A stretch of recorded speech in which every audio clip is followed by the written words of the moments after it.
Pechi Pajés presenta sus nuevas canciones. The Fool. Un folk rock con colaboración de Piti Fernández de las Pastillas del Abuelo. Y el nuevo lanzamiento a partir del 19 de junio por todas las plataformas digitales. Lo barato sale caro. Un reggae roots en colaboración con Raúl Rufino de Los Tipitos.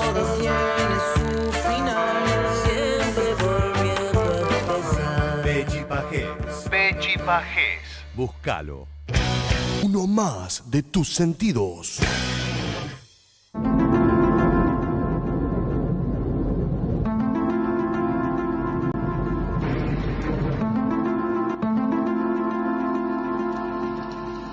Aquí comienza Mundos Paralelos, un espacio de reflexión y de reexistencia, periodismo filosófico y cosmovisión. Mundos Paralelos, conduce Giulio Soldani.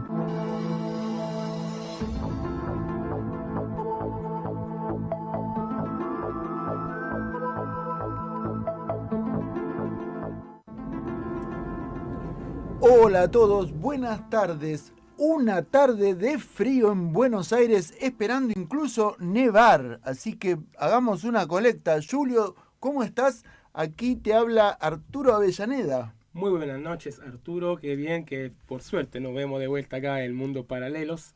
Te decía, Julio, hagamos una colecta para comprarle una base meteorológica a todos los especialistas en calentamiento mundial. Porque están baratas, porque además son interactivas. Mira, yo la verdad que le quiero pagar a alguien para que haga nevar, así mañana no voy a trabajar. Vos sabés que si la llamás a Cecilia Sustersic, capaz que tiene algún contacto para, no sé, para hacerte transpirar, porque están manipulando el clima. Bueno, le mandamos un abrazo a Cecilia, igual fue de joda, ¿no? Por todos lados. Yo digo, si se calienta tanto, ¿por qué nieva en Buenos Aires? ¿Qué es el Eternauta esto ya? No hablemos del tema, Ok. Julio, te cuento que hoy tenemos un programa tremendo, muy intenso. Contame. Porque vamos a hacer un repaso de un conflicto que tiene que ver con el Cerro Azul. La comunidad indígena Chabascate tiene un centro ceremonial que además es yacimiento arqueológico, y el Cerro Azul, la villa del Cerro Azul, la reserva de la fuente de agua de la zona, todo aparentemente ya es parte de un proyecto ajeno a la población, y se generó una asamblea. Nos va a contar Marina Molina en un ratito más, en el siguiente bloque, nos va a contar este conflicto. También tenemos en otro llamado para el segundo bloque a Sol Morel, Julio, de Fuera Mecorot. Claro, una compañera de Rosario, también es activista socioambiental y bueno, también es activista para Palestina. Así que vamos a hablar bien, porque ahí hubo un tema muy importante de las 12 provincias que tienen algún tipo de contrato, de convenio con Mecorot.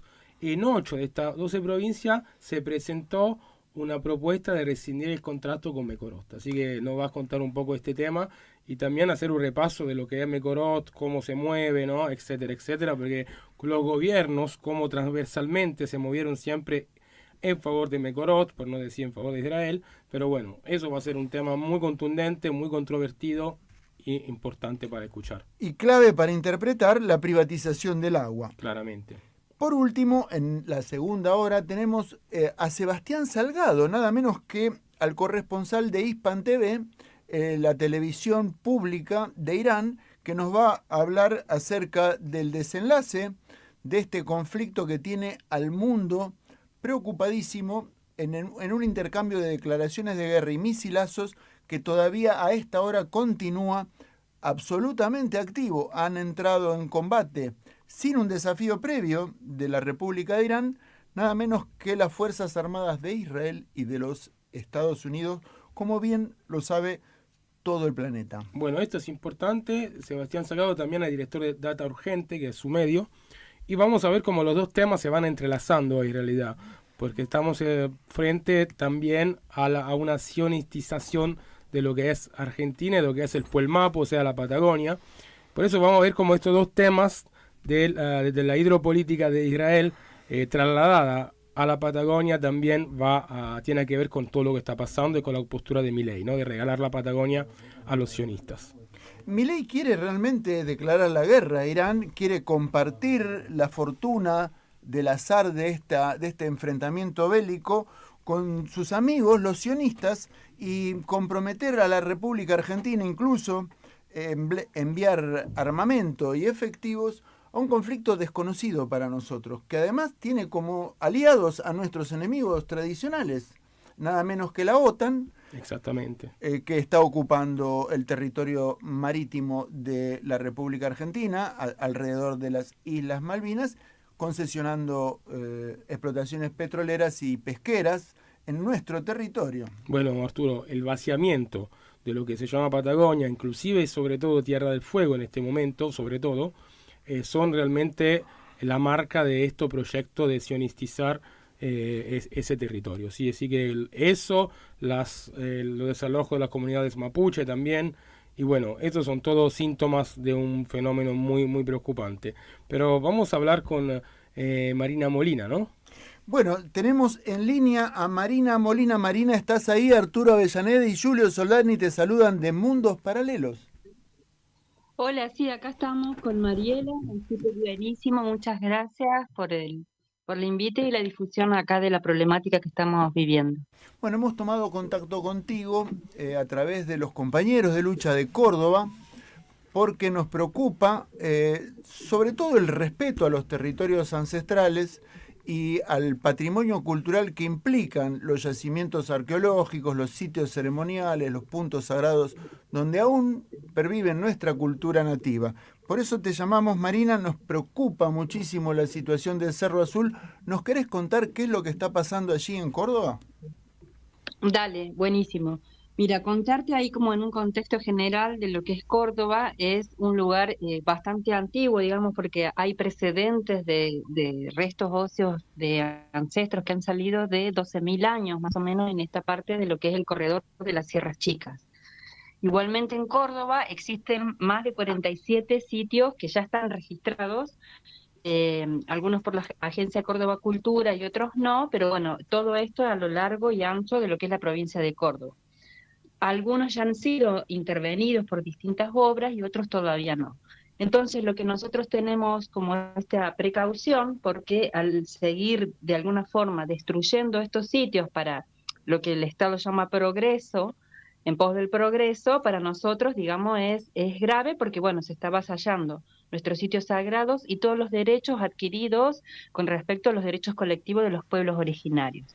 Entonces, desde acá y desde acá de Córdoba y desde Villa Cerro Azul es que estamos alzando la voz para poder decir basta a este avasallamiento y que se sigan preservando y resguardando estos sitios que son necesarios, como vos decías, para lo que es nuestra cultura, para nuestra memoria, para los de ahora y para los que van a venir, ¿no?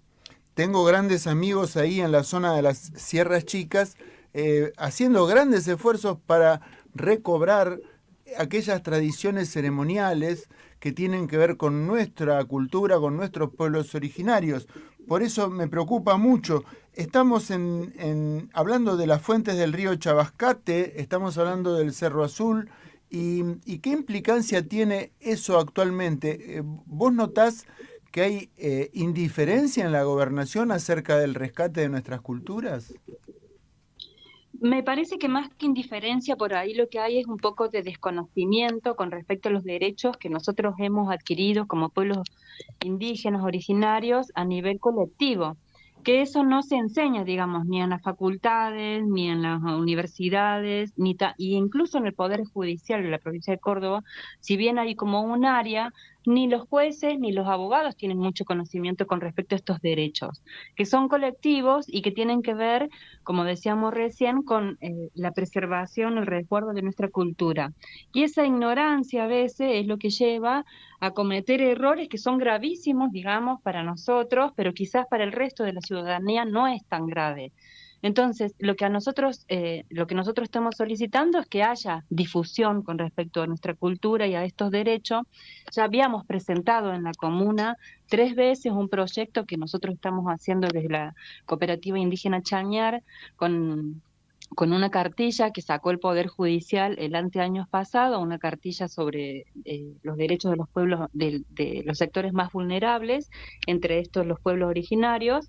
Esa cartilla la estuvimos difundiendo en San Marcos Sierra, la difundimos en Palavachasca, y habíamos presentado este proyecto justamente acá en Villa Cerro Azul porque veíamos cómo se venía la mano.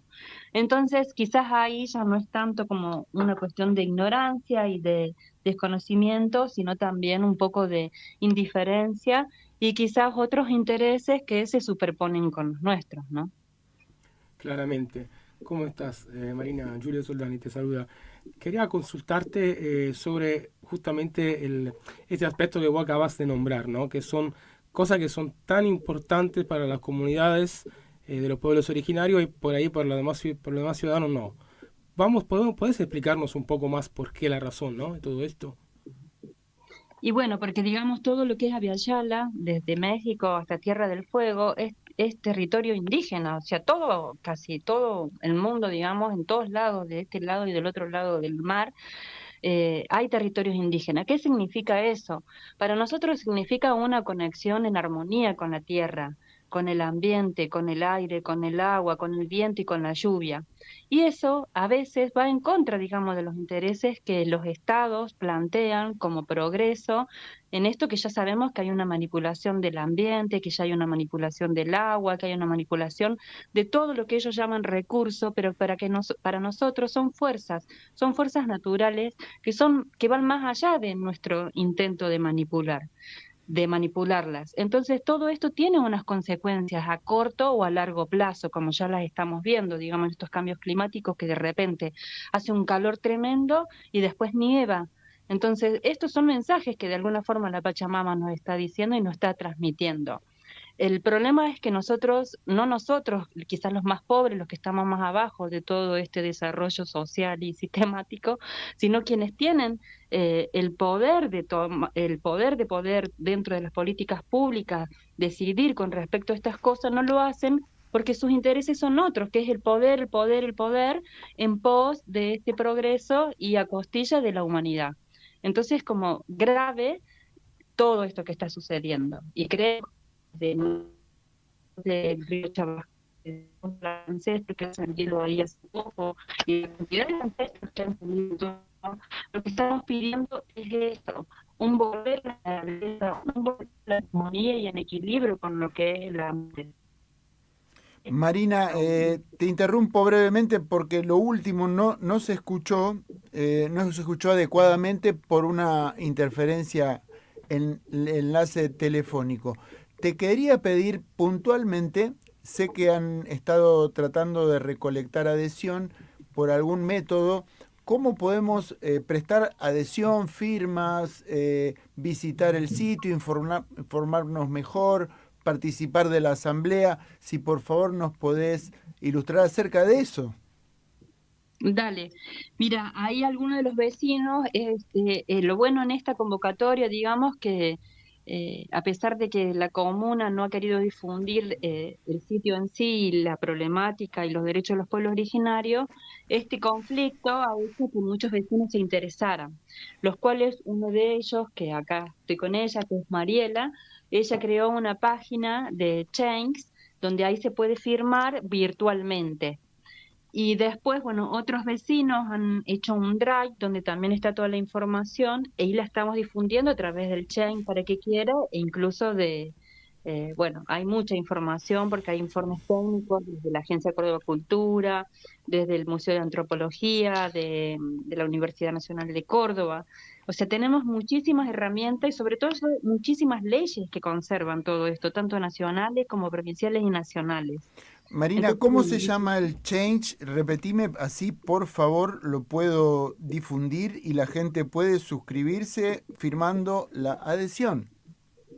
Dale, espera que ahí me estoy fijando en el celular a ver cómo se llama el chain. Ahí te lo paso. Perfecto. Dice Villa Cerro Azul, ¿era? Bueno, ahí te lo paso, ¿para qué lo estoy buscando? No hay apuro, Marina. Villa Cerro Azul. Estamos hablando con Marina Molina, de la comunidad indígena Chabascate, de Villa Cerro Azul, que justamente están defendiendo ahí un sitio sagrado, un yacimiento arqueológico que además es frecuentado por la población originaria como centro ceremonial todavía aún en continuidad de sus usos culturales históricos. Nada más ni nada menos. Hay un secretario de Cultura, hay un ministro, hay un gobernador, hay intendentes, hay jueces. Ninguno entiende nada. Es milagroso. Hay acuerdos internacionales también, tratados internacionales. Sí, también. Por encima de la Constitución Nacional. Claro, también firmamos tratados internacionales, pero no los leen. Es divino esto. Bueno, es así realmente triste y lamentable que esto esté sucediendo en esta época y en este siglo, después de que nuestros abuelos, nuestros ancestros, tanto lo lucharon, digamos, con tantas leyes para que hoy se pueda respetar, digamos, desde ese lugar que es la ley y que se está violando. Bueno, la página se llama Resguardo y Protección del Sitio Sagrado Camchira, Cerro Azul, Córdoba, Argentina. Repetime, por favor, Marina, así tomamos todos nota y tomamos también la obligación de visitar tu sitio Change y continuar en contacto con el conflicto para ver cómo se resuelve. Repetime, por favor. Resguardo y protección del sitio sagrado Camchira, Cerro Azul, Córdoba, Argentina. Bien. Bueno, Marina, muchísimas gracias. Nosotros, como siempre, estamos a disposición. Cualquier cosa nos escribís por WhatsApp y te volvemos a sacar al aire sin ningún tipo de problema. Y más, con muchas ganas y voluntad de acompañar. Dale. Nosotros esperamos que tengamos respuesta porque, bueno, estamos con esta nota dirigida ahí, como decíamos, al gobernador de la provincia de Córdoba, Martín Villarroel, a la jefa comunal de Villa Cerro Azul, Natalia Di Pace, al Ministerio de Desarrollo Humano, al Consejo de Comunidad de Pueblos Originarios de la provincia de Córdoba, a la Dirección de Patrimonio Cultural de la Agencia Córdoba Cultura, al Ministerio de Ambiente y Economía Circular de la provincia de Córdoba, de Infraestructura y Obras Públicas, de Educación y de Seguridad. Y esperemos que todos ellos, por favor, hagan un poco de reflexión y respeten este lugar que, si no, asentaría un precedente gravísimo para toda la provincia de Córdoba y para los 47 sitios arqueológicos que ya están declarados. Gracias, Marina. Gracias, Mariana, también, tu compañera allí presente. Le mandamos un fuerte abrazo, un saludo a las dos y estamos en contacto y continuamos en esto que es Mundos Paralelos. Enseguida regresamos. Ediciones Icus. Palabra escrita hecha libro. Semilla. Palabras puentes y no muros. Libros para construir comunidad, conciencia y una cultura de hermandades. Búscanos en tu librería amiga, ferias o en nuestro sitio web www.cicus.org.ar. Ediciones Cicus. Libros para una cultura de la integración.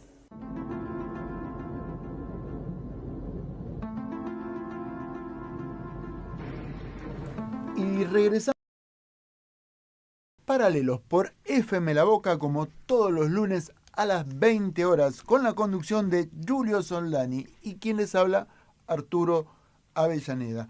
Julio, estamos ya en el segundo bloque de nuestro programa de hoy y contanos un poco de qué se va a tratar la siguiente entrevista. Bueno, vamos a hablar con Sol Morel, integrante de la campaña Fuera Mecorot, militante socioambiental del movimiento Mazar Badil de Ruta Revolucionaria Palestina. Así vamos a esperar que Sol nos atienda. Mientras tanto, vamos un poco a introducir este tema de la campaña Fuera Mecorot. Mecorot es una empresa público-privada del Estado de Israel que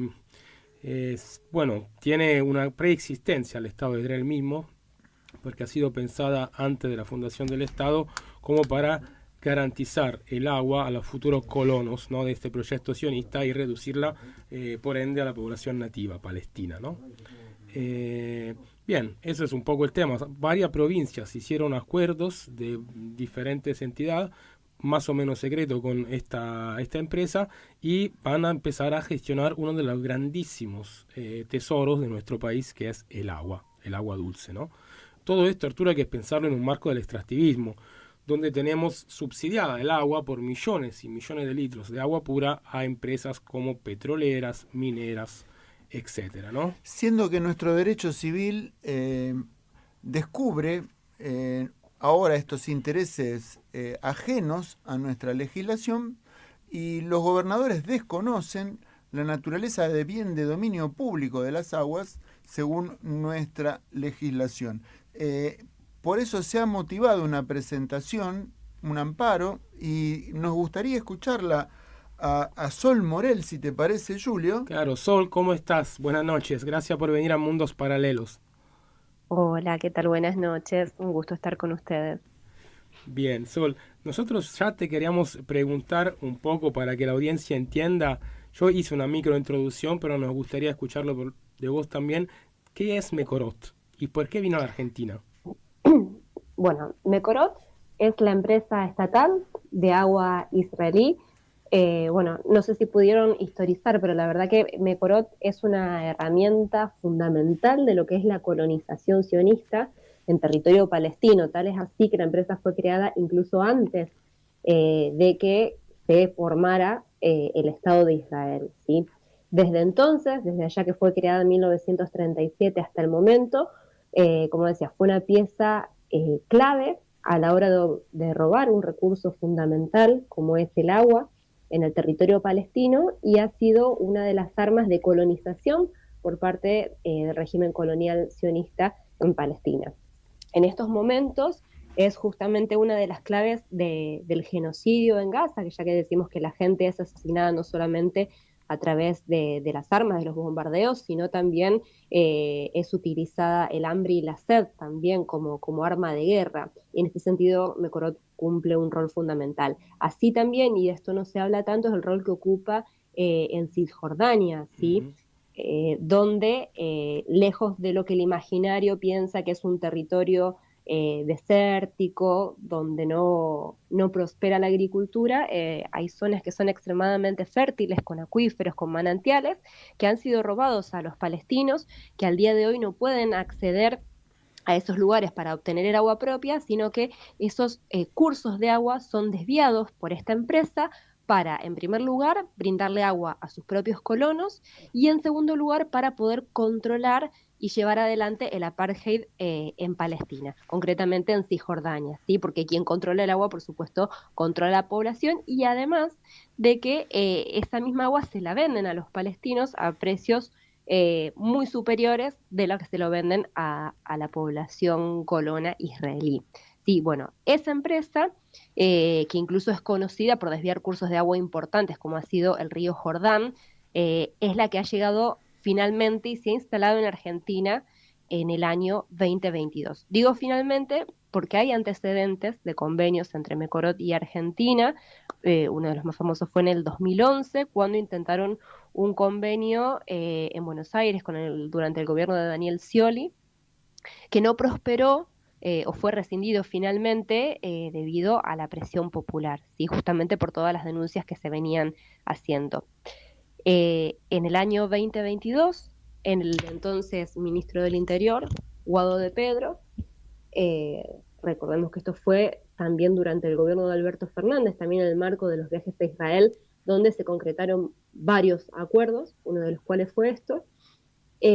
Bueno, Guado de Pedro, junto a distintos gobernadores y representantes del Consejo Federal de Inversiones, viajan a Israel, ¿sí? En un contexto, recordemos, donde ya la ONU y organismos como Amnistía Internacional venían denunciando a Israel por el apartheid del agua, venían denunciando empresas como Mekorot, viajan y hablan de las maravillas de la gestión israelí respecto del agua, ¿sí? Reproduciendo estos mitos de que han sabido desarrollar la agricultura en un desierto y demás, sin decir una sola palabra acerca de lo que es el robo del agua, de la discriminación, del robo de recursos, y esa empresa es la que llega entonces a través del Consejo Federal de Inversiones para firmar acuerdos con distintas provincias, que hasta el momento son 12.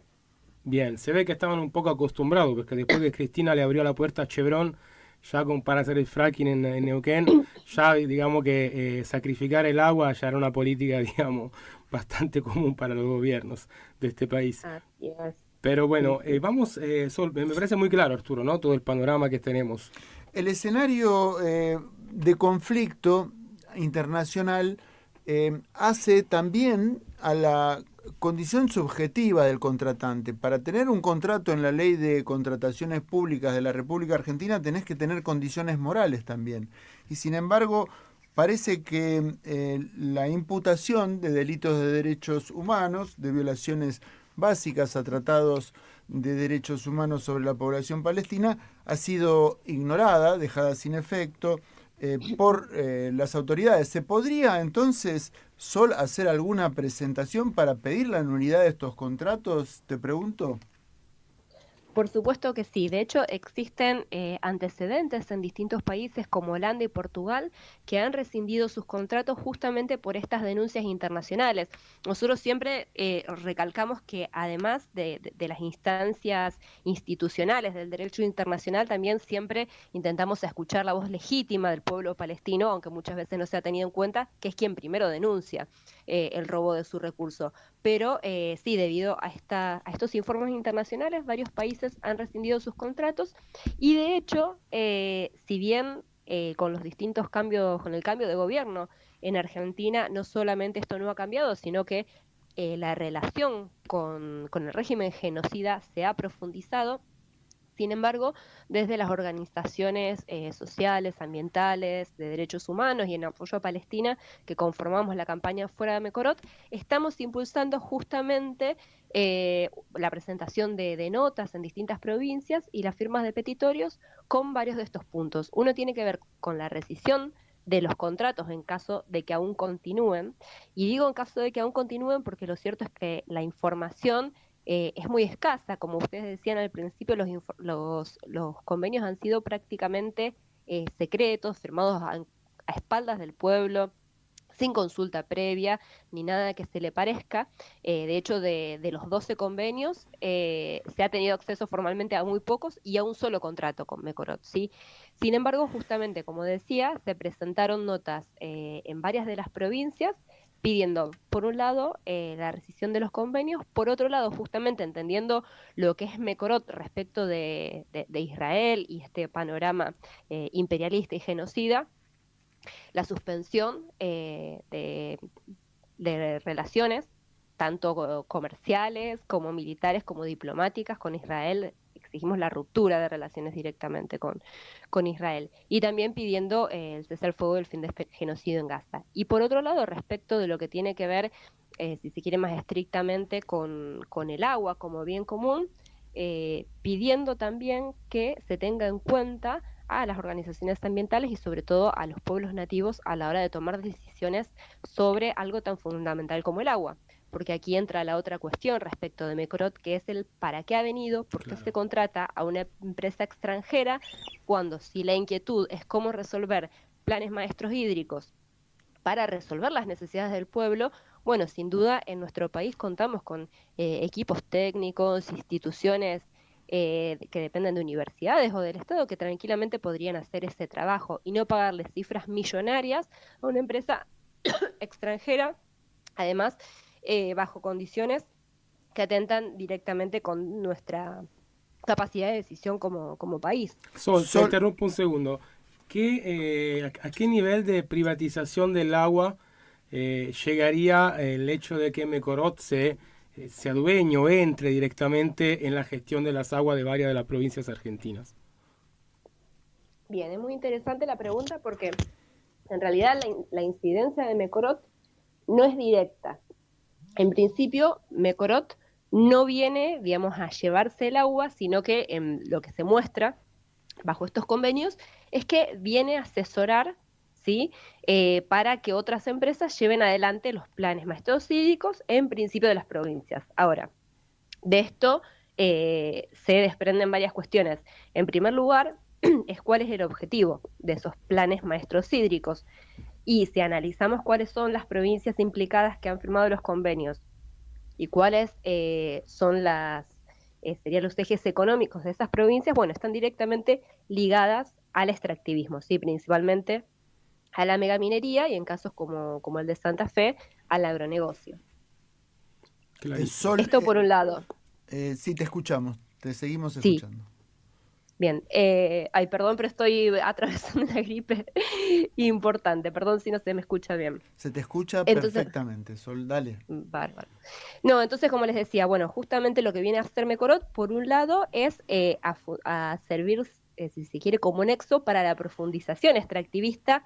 De hecho, una vez que se fueron firmando los convenios con Mecorot, detrás de eso vino seguido el RIGI, ¿sí? Claro. El plan de RIGI en las distintas provincias. Entonces, por un lado, esto está íntimamente relacionado.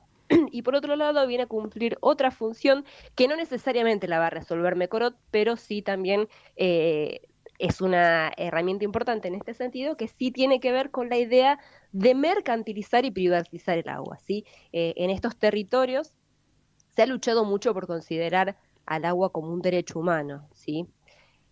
Sin embargo, justamente lo que hace Mecorot es volver a esta idea de que el agua es una mercancía, no un bien común, y que como en el mundo el agua escasea, como ocurre, por ejemplo, en Asia Occidental, los valores que ellos traen son justamente el tema de la mercantilización. De hecho, lo que se plantea es la mejor manera de cuidar el agua es mercantilizándola, ¿sí? Cobrando aranceles mayores. Quien tiene que pagar más, más tiene que cuidar el agua. Lo que no se dice de esto es que estos principios se aplican para los usuarios, ¿sí? Cuando me refiero a usuarios, entiéndase las familias que consumen el agua para beber en sus casas. Lo que no se dice de esto, pero sí es real, es que lo que plantea también Mecorot es que el cobro del agua, en la factura del agua a los usuarios, va a implicar también las inversiones a futuro, ¿sí? Para que las empresas puedan venir a invertir, las empresas, me refiero a las empresas extractivistas, ¿sí? Y que vengan a invertir y que no tengan que ser estas empresas las que hagan el gasto en infraestructura para el agua, sino que lo financiemos nosotros. Esas empresas entonces sí pueden hacer un uso en estos términos mercantilistas irracional, exagerado del agua, que no va a ser cobrado. Sin embargo, nosotros y nosotras como usuarios, sí. Este es el otro gran peligro que trae Mecorot. Clarísimo, clarísimo de tu parte. Son varios los puntos que son así un misterio en relación a cómo una provincia puede contratar directamente con un Estado nacional sin atravesar por Buenos Aires, sin pasar por la Cancillería. Ese es otro punto objetable, porque si bien la disponibilidad del recurso natural pudiera quedar en manos del gobernador de una provincia, no así para contratar con otro Estado, un tercer Estado parte, porque violaría nuestra soberanía sobre todo el territorio. Eso por un lado.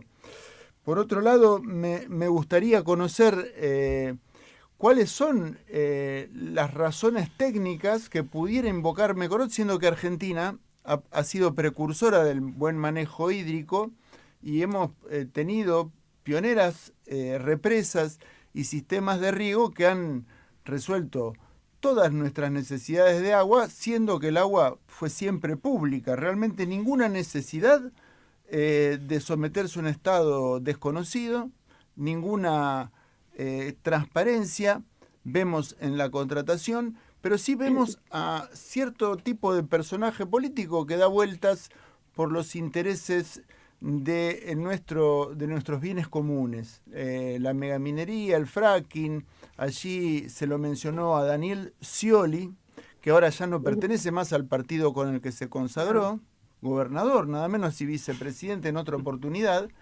y a Guado de Pedro, que nosotros te comentamos, Sol, que venimos siguiendo la gestión de este muchacho, que nunca en su gestión de ministro del Interior pudo aclarar nada menos que el incendio de la comarca andina y otros casos así misteriosos que jamás se ocupó de resolver. Por eso nos parece muy oportuno entrevistarte, conocer del grupo Fuera Mecorot, y si te parece, Julio, darle la oportunidad a Sol de que se extienda un poquito más sobre alguna pregunta, sobre alguna cosa que nos haya quedado por aclarar. Yo le quería preguntar, Sol, si nos contás cómo nace esta iniciativa de presentar el pedido de rescindir los contratos o los acuerdos en las 8 de las 12 provincias que están en contacto con Mecorot. Bien, bueno, son varias las preguntas. Empiezo la primera. Respecto de las provincias y el Estado-Nación.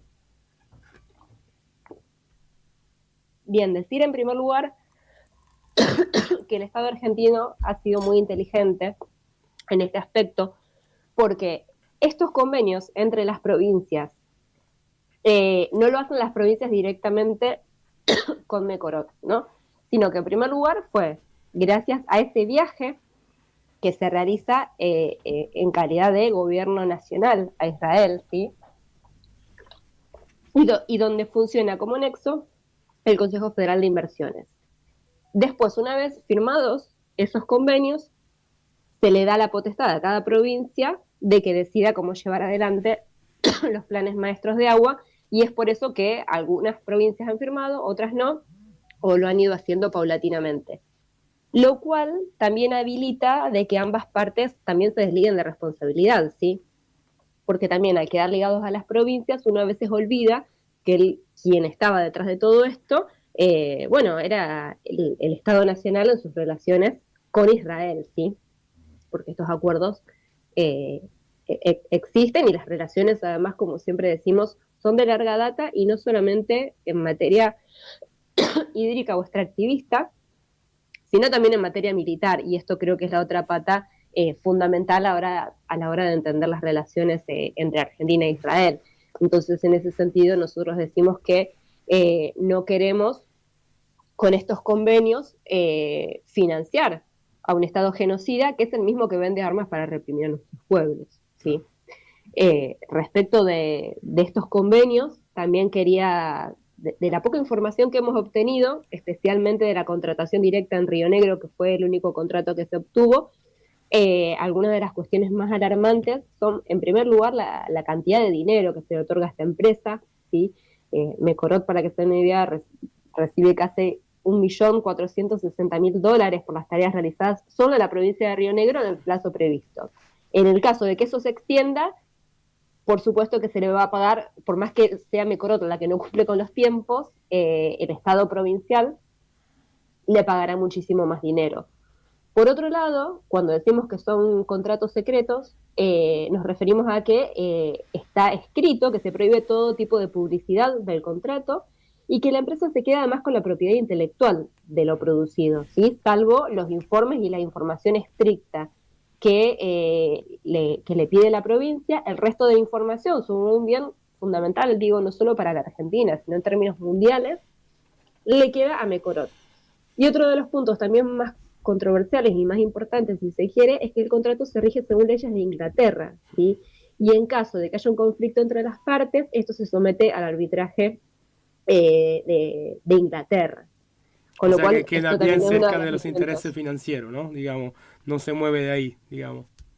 Exactamente. Bueno, en este caso no figura Estados Unidos, pero también, digamos, es un actor fundamental que participa también a través de muchas de las empresas que operan en nuestros territorios.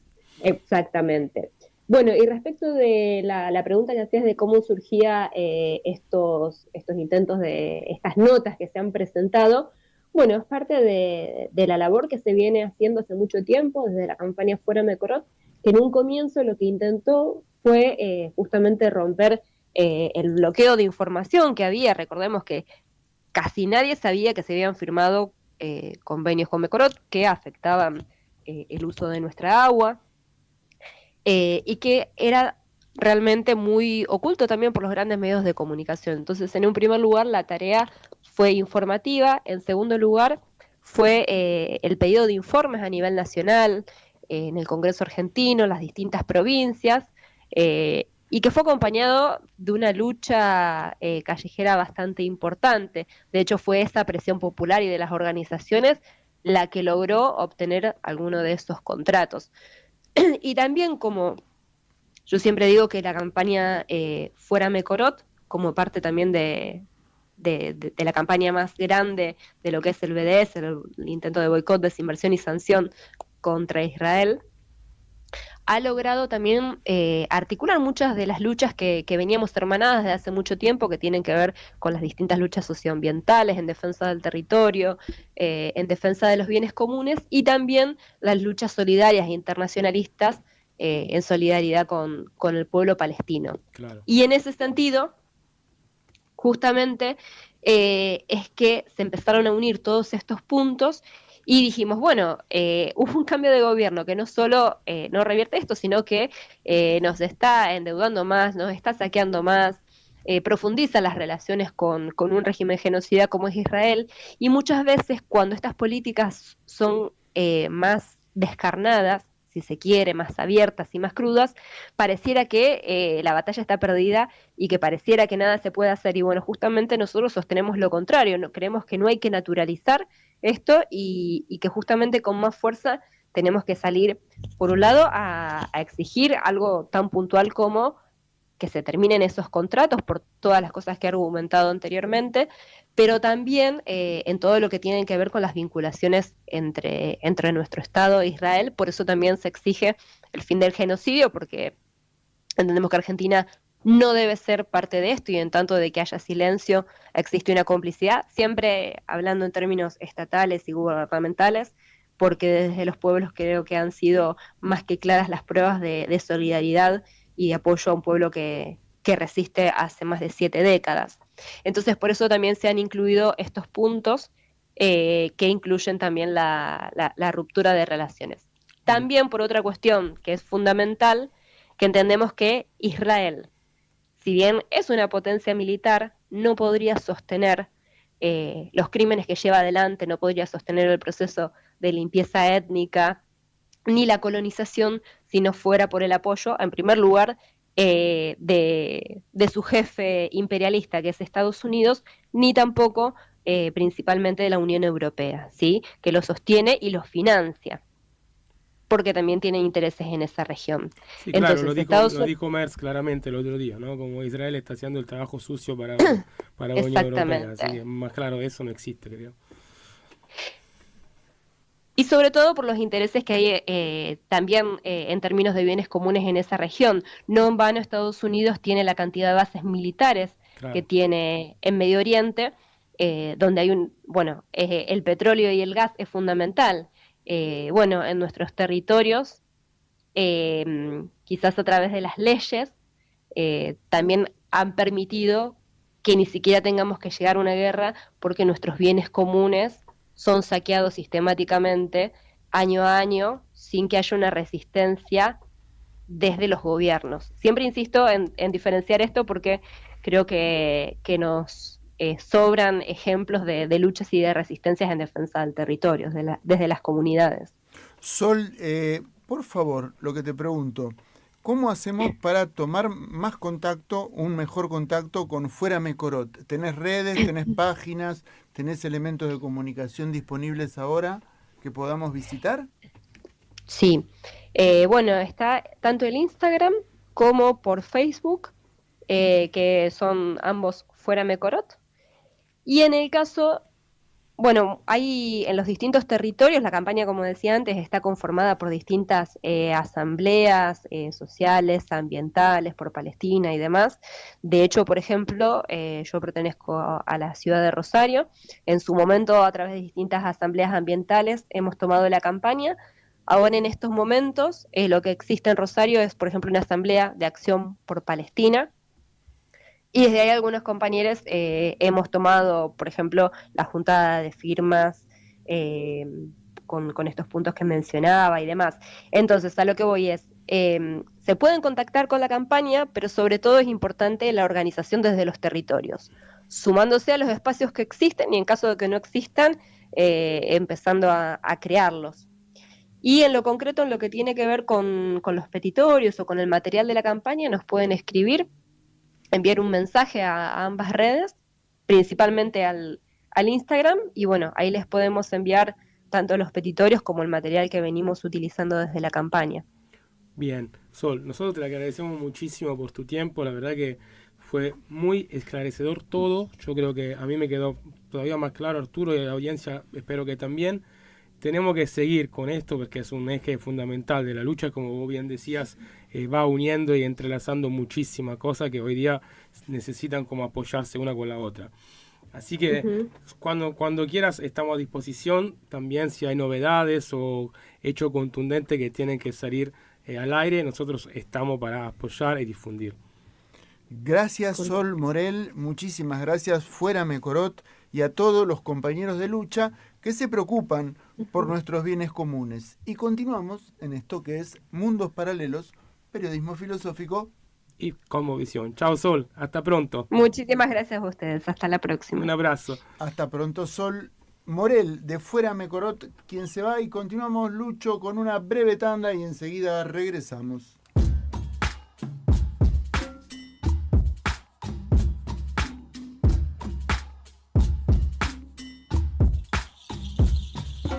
Tu chilka tu kenin che, chilka tu fengen, choyungen, warrior me welune wen tu trepen, amule beta intrekan, wifi ke mongen, feimut tamule fa ubleta in, wifi ke che yamin kake in, ta in ki mun normongen, fe maya in, witapa in fil plema pua skin tu in, tamun koila sungu feimu wei chatua in, we rock in. Inkake in, ta in ki mun normongen, fe maya in, witapa in fil plema pua skin tu in, tamun koila sungu feimu wei chatua in. We rock it in. Incheta Andy Ferrer Millanao, igualito que mi maima de pelo chuzo y los ojos achinados. Soy un hijo de la tierra pero que vuela en la ciudad. Pueblo obrera fue la partera de mi identidad. De pasaje en mi canto, asfalto y pavimento, pero bajo el cemento está la mapu de mi ancestro. Despertando el kimun que llevo dentro, recuperando el feyentún, lo profundo desde mi pueblo, sacándome esta cristiandad, comunicando en comunión como lo hace mi comunidad mapuche nien mulepan guarriameo. Vuelvo con orgullo y en el beat fluyo como el yeu yeu. Quien toca a mi ñuque también me toca a mí. En cual mapupuda o el Peñalolén y con Chalí. Hoy vuelvo a mi ñuque, mis manos son para ti. Viento desde el sur en mi view que vuelve a rugir.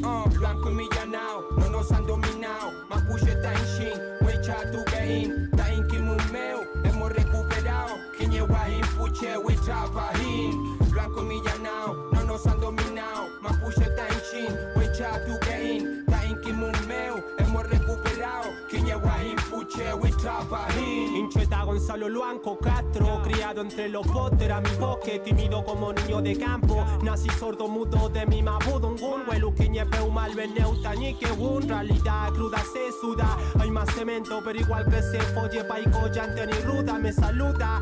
Chiuque Wilkie y Chincol, no faltó de cabro chico una sopa de napor. Educación chilena no negó, historia de Quilapán, Calfucura exterminio desplegó y no borró. Como Galvarino vengo yo, nos cortaron las manos pero Coligüe me colocó como un loco por hablar mapuche en plena ciudad. Nos han robado todo menos el feyentún, identidad y por la oralidad. Sabemos que llamaron Chile a toda nuestra tierra. Estamos acá, siguiendo este llamado ancestral, sembrando resistencia para cosechar libertad. Soy uno más acá, en medio de mi tierra. Me fundo yo con ella mirando a las estrellas. Pauiñule pan petumule y weishan. Comptañi puchel, el full moon no y malan. Dañi shau tripa y nahuel. Dañi ñuque millanahuel, fei mune wenyen.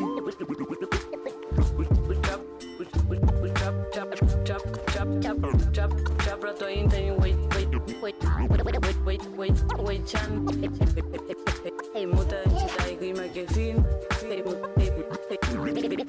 hey muta chinta mapuche yin piquita guiso.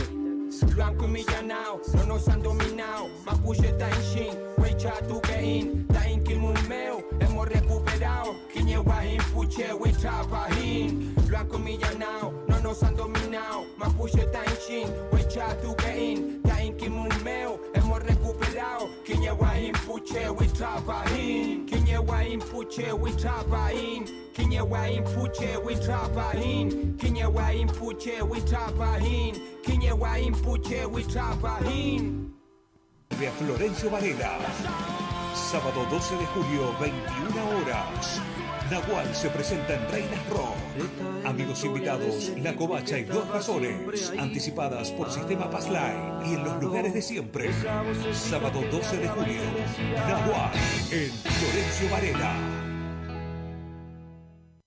Pechi Pajés presenta sus nuevas canciones. The Fool. Un folk rock con colaboración de Piti Fernández de Las Pastillas del Abuelo. Y el nuevo lanzamiento a partir del 19 de junio por todas las plataformas digitales. Lo barato sale caro. Un reggae roots en colaboración con Raúl Rufino de Los Tipitos.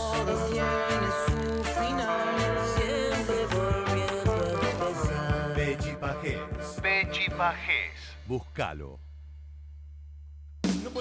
Betelgeuse vuelve al oeste compartiendo escenarios junto a Sientes por primera vez. Golpean la puerta. Viernes 27 de junio en la Cuadra Rock Club. Avenida Gaona 2191, Ramos Mejía. 20-30 horas puntual. Nuevas canciones, algunas versiones y los clásicos de siempre. Anticipadas con descuento en nuestras redes sociales, betel.rock. Betelgeuse, la estrella roja del sur, sigue brillando. Vibrando entre las nubes, atravesando esta jungla de cemento. Llega a tus oídos. FM La Boca, 90.1 MHz. FM La Boca, uno más de tus sentidos. Esta es FM La Boca, tu boca, la boca del rock nacional.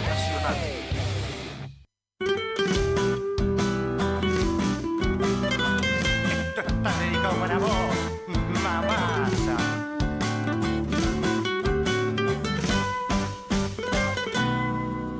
Lustré mis zapatos, casé mi chaleco, escucho a Charlie en la vieja pensión, me peino, hago mina, perfume y milonga, me voy a la esquina a tomar un porrón, cruzo a doña Marta colgando la ropa, le tiro un piropo a mi raje y al bar, oreja al parlante junto a los muchachos, clavamos la boca a escuchar rock and roll,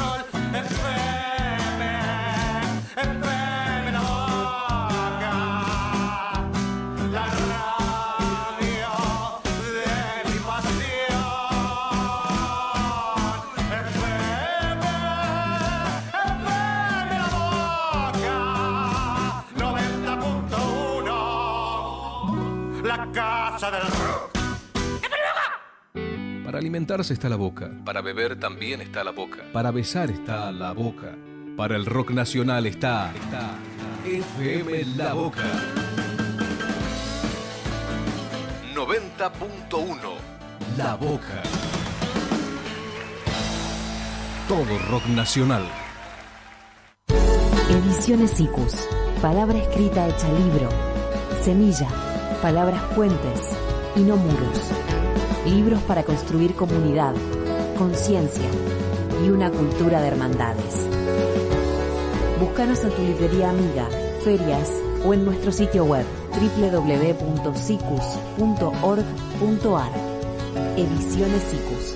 Libros para una cultura de la integración. Nueva Italia. Academia Virtual de Italiano. ¿Estás pensando en tramitar tu ciudadanía italiana? ¿Querés reconectar con tus orígenes italianos? ¿Estás planeando ese viaje tan esperado o querés emigrar a Italia? Vení con nosotros a estudiar italiano. Somos todos docentes nativos o con años de experiencia en Italia. Explora Italia con nosotros también a través del cine, el teatro, el arte, la música, la cocina, la literatura y sobre todo con nuestra buena onda y profesionalidad. Búscanos en www.nuevaitalia.org. Nueva Italia, Academia Virtual de Italiano. Y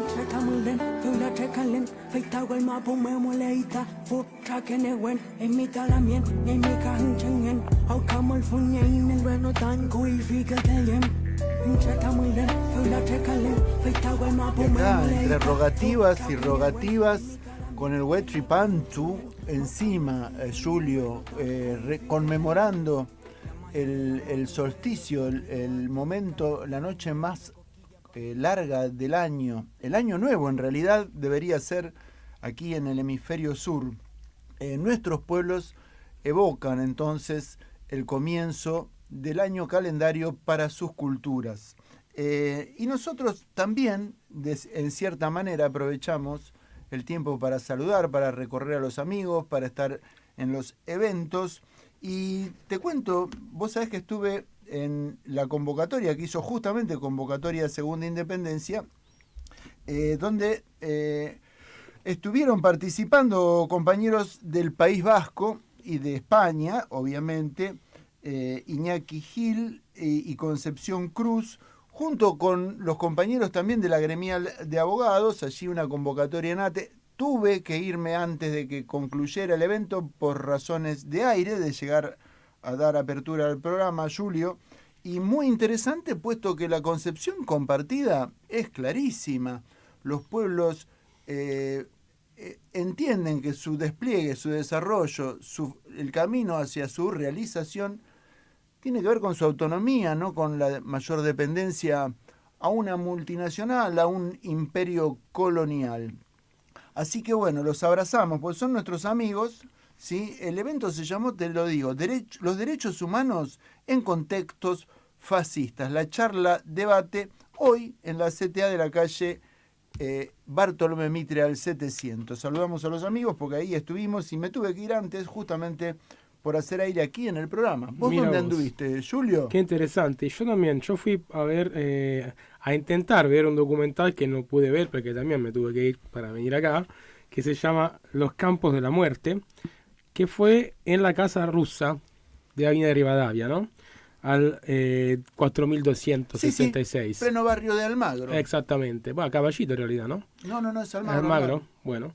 Y bueno, ahí estuvo nuestra ex invitada, Yulia, la responsable comercial de la Embajada de Belarus, que organizó un muy lindo banquete para comer algo, para compartir. No me digas que me perdí el banquete. Te comiste la comida rusa, belarusa. Con la embajadora bielorrusa y todo. No me perdí. Y bueno, también lo que tenemos que decir es que el próximo lunes la vamos a tener a la directora de Casa Rusa, la señora Dina, así que bueno, escúchenos también el próximo lunes para hablar de varios temas, pero lo de que se habló hoy en Casa Rusa, en esta actividad organizada por la República de Belarus, por la Embajada de Belarus, fue justamente la memoria de la Gran Guerra Patriótica, que fue la Segunda Guerra Mundial.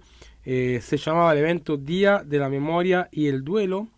Y bueno, realmente el discurso que dio Yulia fue un discurso escalofriante, hablando de la cantidad de ciudades destrozadas por los nazis en territorio de Belarus. Me parece que, si no me equivoco, 209 de 270 ciudades existentes. Y de todas las atrocidades que perpetraron hacia sobre todo el pueblo de Belarus. Recordad que cuando vino acá nos contó que toda la familia tenían por lo menos un fallecido en esa guerra. Y bueno, también ella lo mismo, instó a practicar la memoria sobre lo que fue y lamentablemente sigue siendo el fascismo, ¿no? En este momento, sobre todo en un momento en el cual la democracia europea tiene cada vez más rasgos de similitud, de semejanza con lo que fue la experiencia fascista, tanto alemana como italiana como española.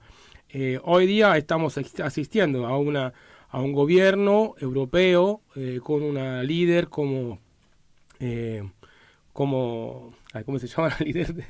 Von der Leyen. Gracias. Como von der Leyen, cuyo abuelo era nazi, como Merz, que ha sido denunciado, el canciller actual de Alemania, por sus declaraciones nazis. Bueno, que acaba de decir que Israel tiene que hacer el trabajo sucio para la Unión Europea en los territorios ricos de petróleo y gas. Bueno, tenemos o lo que está pasando, bueno, en Ucrania, obviamente, con el títere, el actor títere nazi Vladimir Zelensky, ¿no? Bueno, son contextos muy preocupantes. Ella misma llamó la atención a volver a la memoria, hizo llamado la atención a la importancia de lo que son los desfiles también militares en estos países, porque justamente son desfiles que recuerdan lo que es la lucha en contra del nazismo, ¿sí? Y todos preocupados efectivamente por la proyección de algunos de estos países fascistas sobre el territorio latinoamericano y en particular sobre Argentina, que no solo no se ha manifestado de una manera en contra, sino que también parece ser adherente de algunos escenarios bélicos de reciente factura. Por eso tenemos, Julio, a un amigo, un colega, un compañero de lucha, hoy en Mundos Paralelos, para charlar nada menos que del tema bélico que se ha desencadenado sobre la República de Irán. Entonces, nos preocupa la proyección en Buenos Aires. Bueno, ese es un tema claro, porque bueno, seguramente vamos a tener un revival, por así decirlo, de un conflicto que Milei está tratando de desenterrar, ¿no? y está llamando cada vez más la atención a recordar todo lo que pasó con el AMIA, ¿no? Esta criminalización permanente del pueblo iraní y de Irán mismo. Y bueno, eso es una cosa que preocupa mucho, porque es uno de los tantos temas que me gustaría hablar justamente con él, con Sebastián Salgado, que lo tenemos en contacto, ¿no? Sebastián, buenas noches. Hola, ¿qué tal? ¿Cómo están? Bien. Gracias por llamar. No, gracias a vos. Julio te saluda, Julio Soldani, acá está Arturo Avellaneda, conmigo en FM La Boca, en Mundos Paralelos, Periodismo Filosófico y Cosmovisión. ¿Cómo estás, Sebastián? Encantado de tenerte en FM La Boca hoy. En Mundos Paralelos viene desde hace una hora al aire tratando temas que tienen que ver con esta ocupación, este temperamento de tomar el territorio de otros pueblos en favor de algunas multinacionales, de factores coloniales concentrados que hoy están generando un escenario mundial escalofriante. Por eso te llamamos, sabemos que tu relación con la información de la República de Irán es excelente y por eso te queríamos consultar a vos acerca de un poco cuál ha sido la cronología de estas 2 semanas de guerra en torno a la República de Irán. Sebastián, por favor, contanos acerca de ello. ¿Cómo estás, Arturo? Bueno, un gusto saludarte, a Julio también, a todos los amigos de ahí, FM La Boca. Sí, estos últimos días, una semana, ya casi 10 días, han sido tremendamente intensos porque en estos términos que ustedes están planteando justamente, un pequeño enclave colonial europeo que utiliza la religión judía, que se llama Israel, se puso a desafiar a una cultura milenaria como es la cultura persa. Entonces, ahí se generó realmente lo que para muchos es una especie de sorpresa, y es que, bueno, la República Islámica de Irán no ha estado dispuesta a dejarse llevar por delante por este enclave colonial que es Israel, por más respaldo de Estados Unidos que ellos tengan y por más industria armamentística que esté con ellos. Ahí Occidente siempre se olvida, ¿no?, de una palabra que es la dignidad que tienen algunos pueblos en los que a veces se está dispuesto, ¿no?, a morir por tu cultura, por tu territorio, por tu descendencia. Y en ese sentido creo que Irán en los últimos días ha dado una gran enseñanza, ¿no?, al mundo, porque más allá de las dificultades que pueden existir a la hora de vivir un enfrentamiento, el pueblo iraní salió a respaldar en las calles cada una de las respuestas militares que dio el gobierno a través de su sistema misilístico a el ente israelí. Y bueno, lógicamente, cuando ellos ven que sus capacidades y desarrollo militar ha estado a la altura de la situación, pudiendo permear esto que Israel consideraba una especie de domo de hierro inquebrantable sobre su cielo, que en definitiva terminó siendo como una especie de coladera de plástico, bueno, ahí se dan cuenta realmente de que la impronta del pueblo persa se hizo valer una vez más, ¿no? Y entonces, cuando ese enclave colonial se da cuenta de que cometió un error y muy grave, tuvieron que salir corriendo con su papá a Estados Unidos para convencerlos de que ellos también se metan y bombardeen las centrales nucleares iraníes. Y ahí otra vez, lo acabamos de ver en las últimas horas, ustedes lo sabrán también, de que Irán tampoco dejó pasar ese bombardeo estadounidense y en las últimas horas dio una respuesta militar misilística a la principal base de Estados Unidos en Asia Occidental, que es la que tienen cercana a la ciudad de Doha, en Qatar.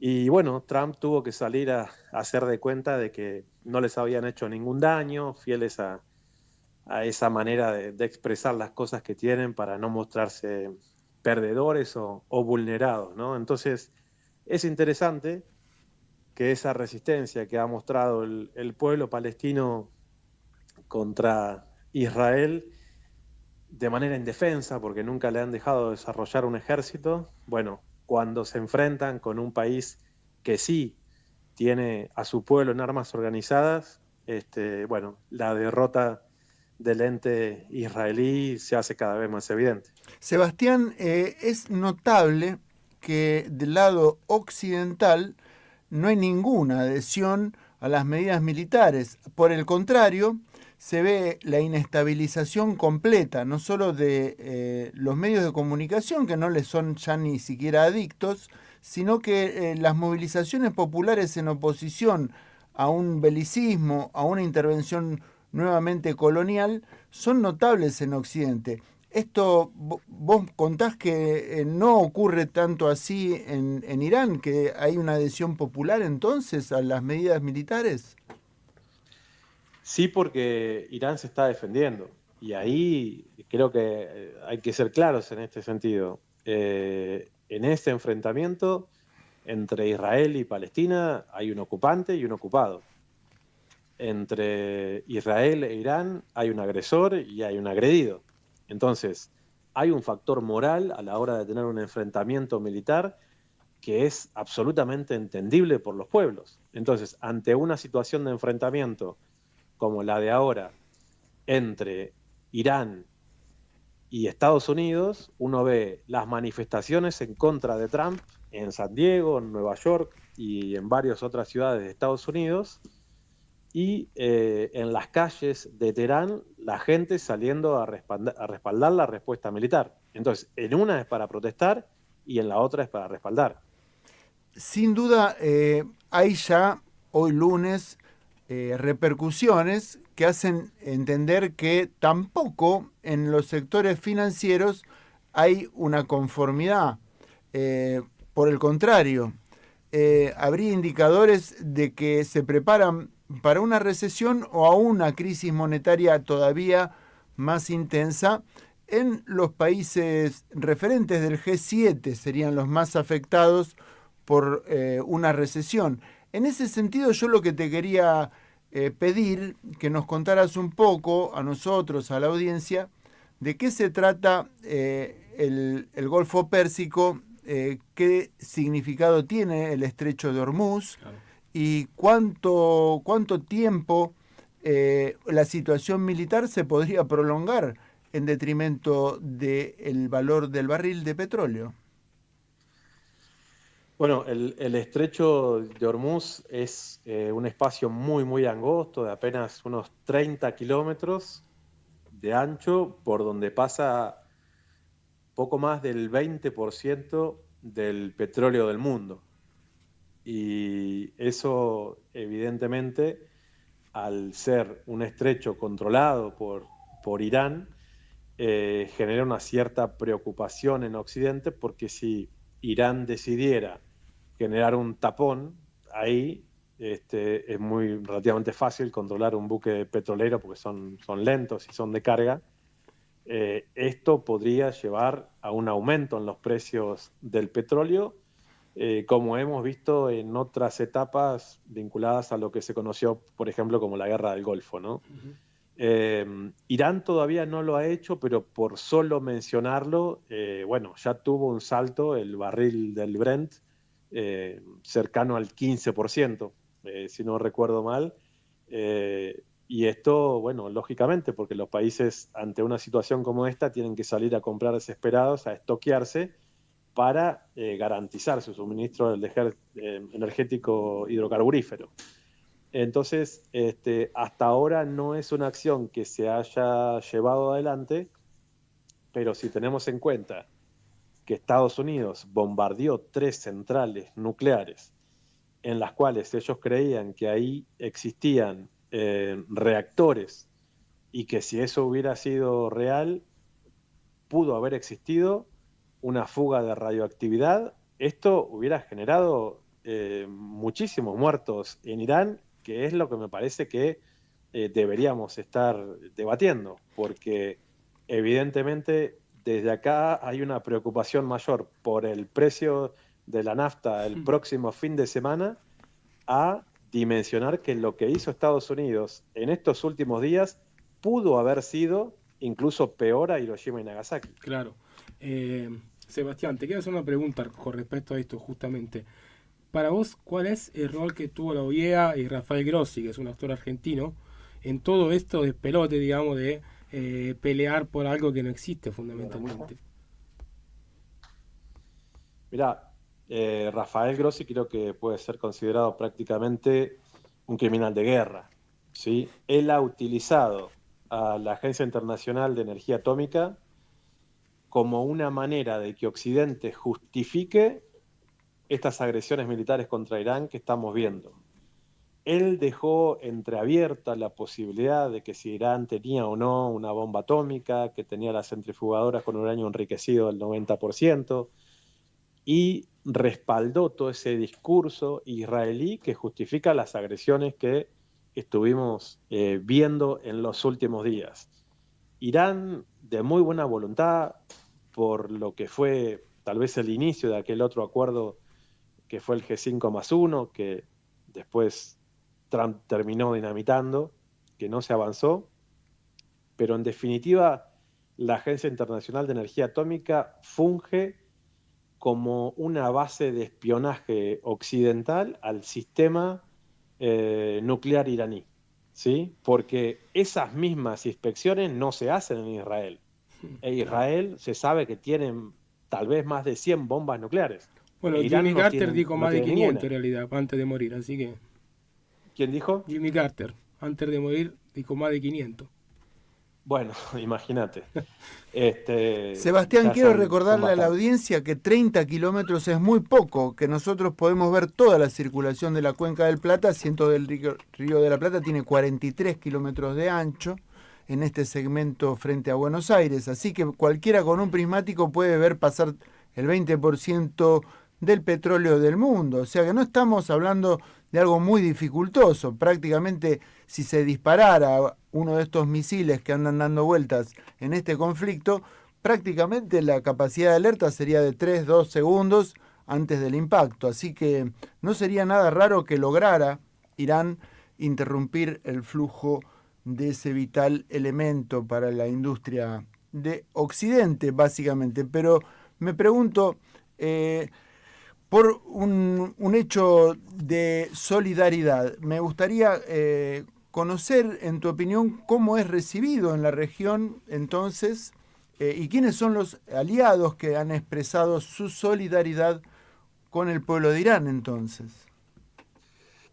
Y bueno, con Irán están los pueblos que también defienden su propia soberanía y que no se dejan pisotear, ¿no? Con Irán está Venezuela, con Irán está Cuba, con Irán está Nicaragua y están de una manera muy cercana, realmente. En Venezuela hay un nivel de intercambio económico importantísimo. O sea, uno va ahora a Caracas y encuentra los autos de industria iraní, los Irán Khodro, que es una marca, los Saipa, que es otra. Hay supermercados iraníes en Caracas. Y eso es porque ante el espanto del bloqueo económico impuesto de manera unilateral por Estados Unidos, lógicamente los pueblos se vuelven solidarios entre sí y a partir de eso intentan buscar sus propias estrategias económicas.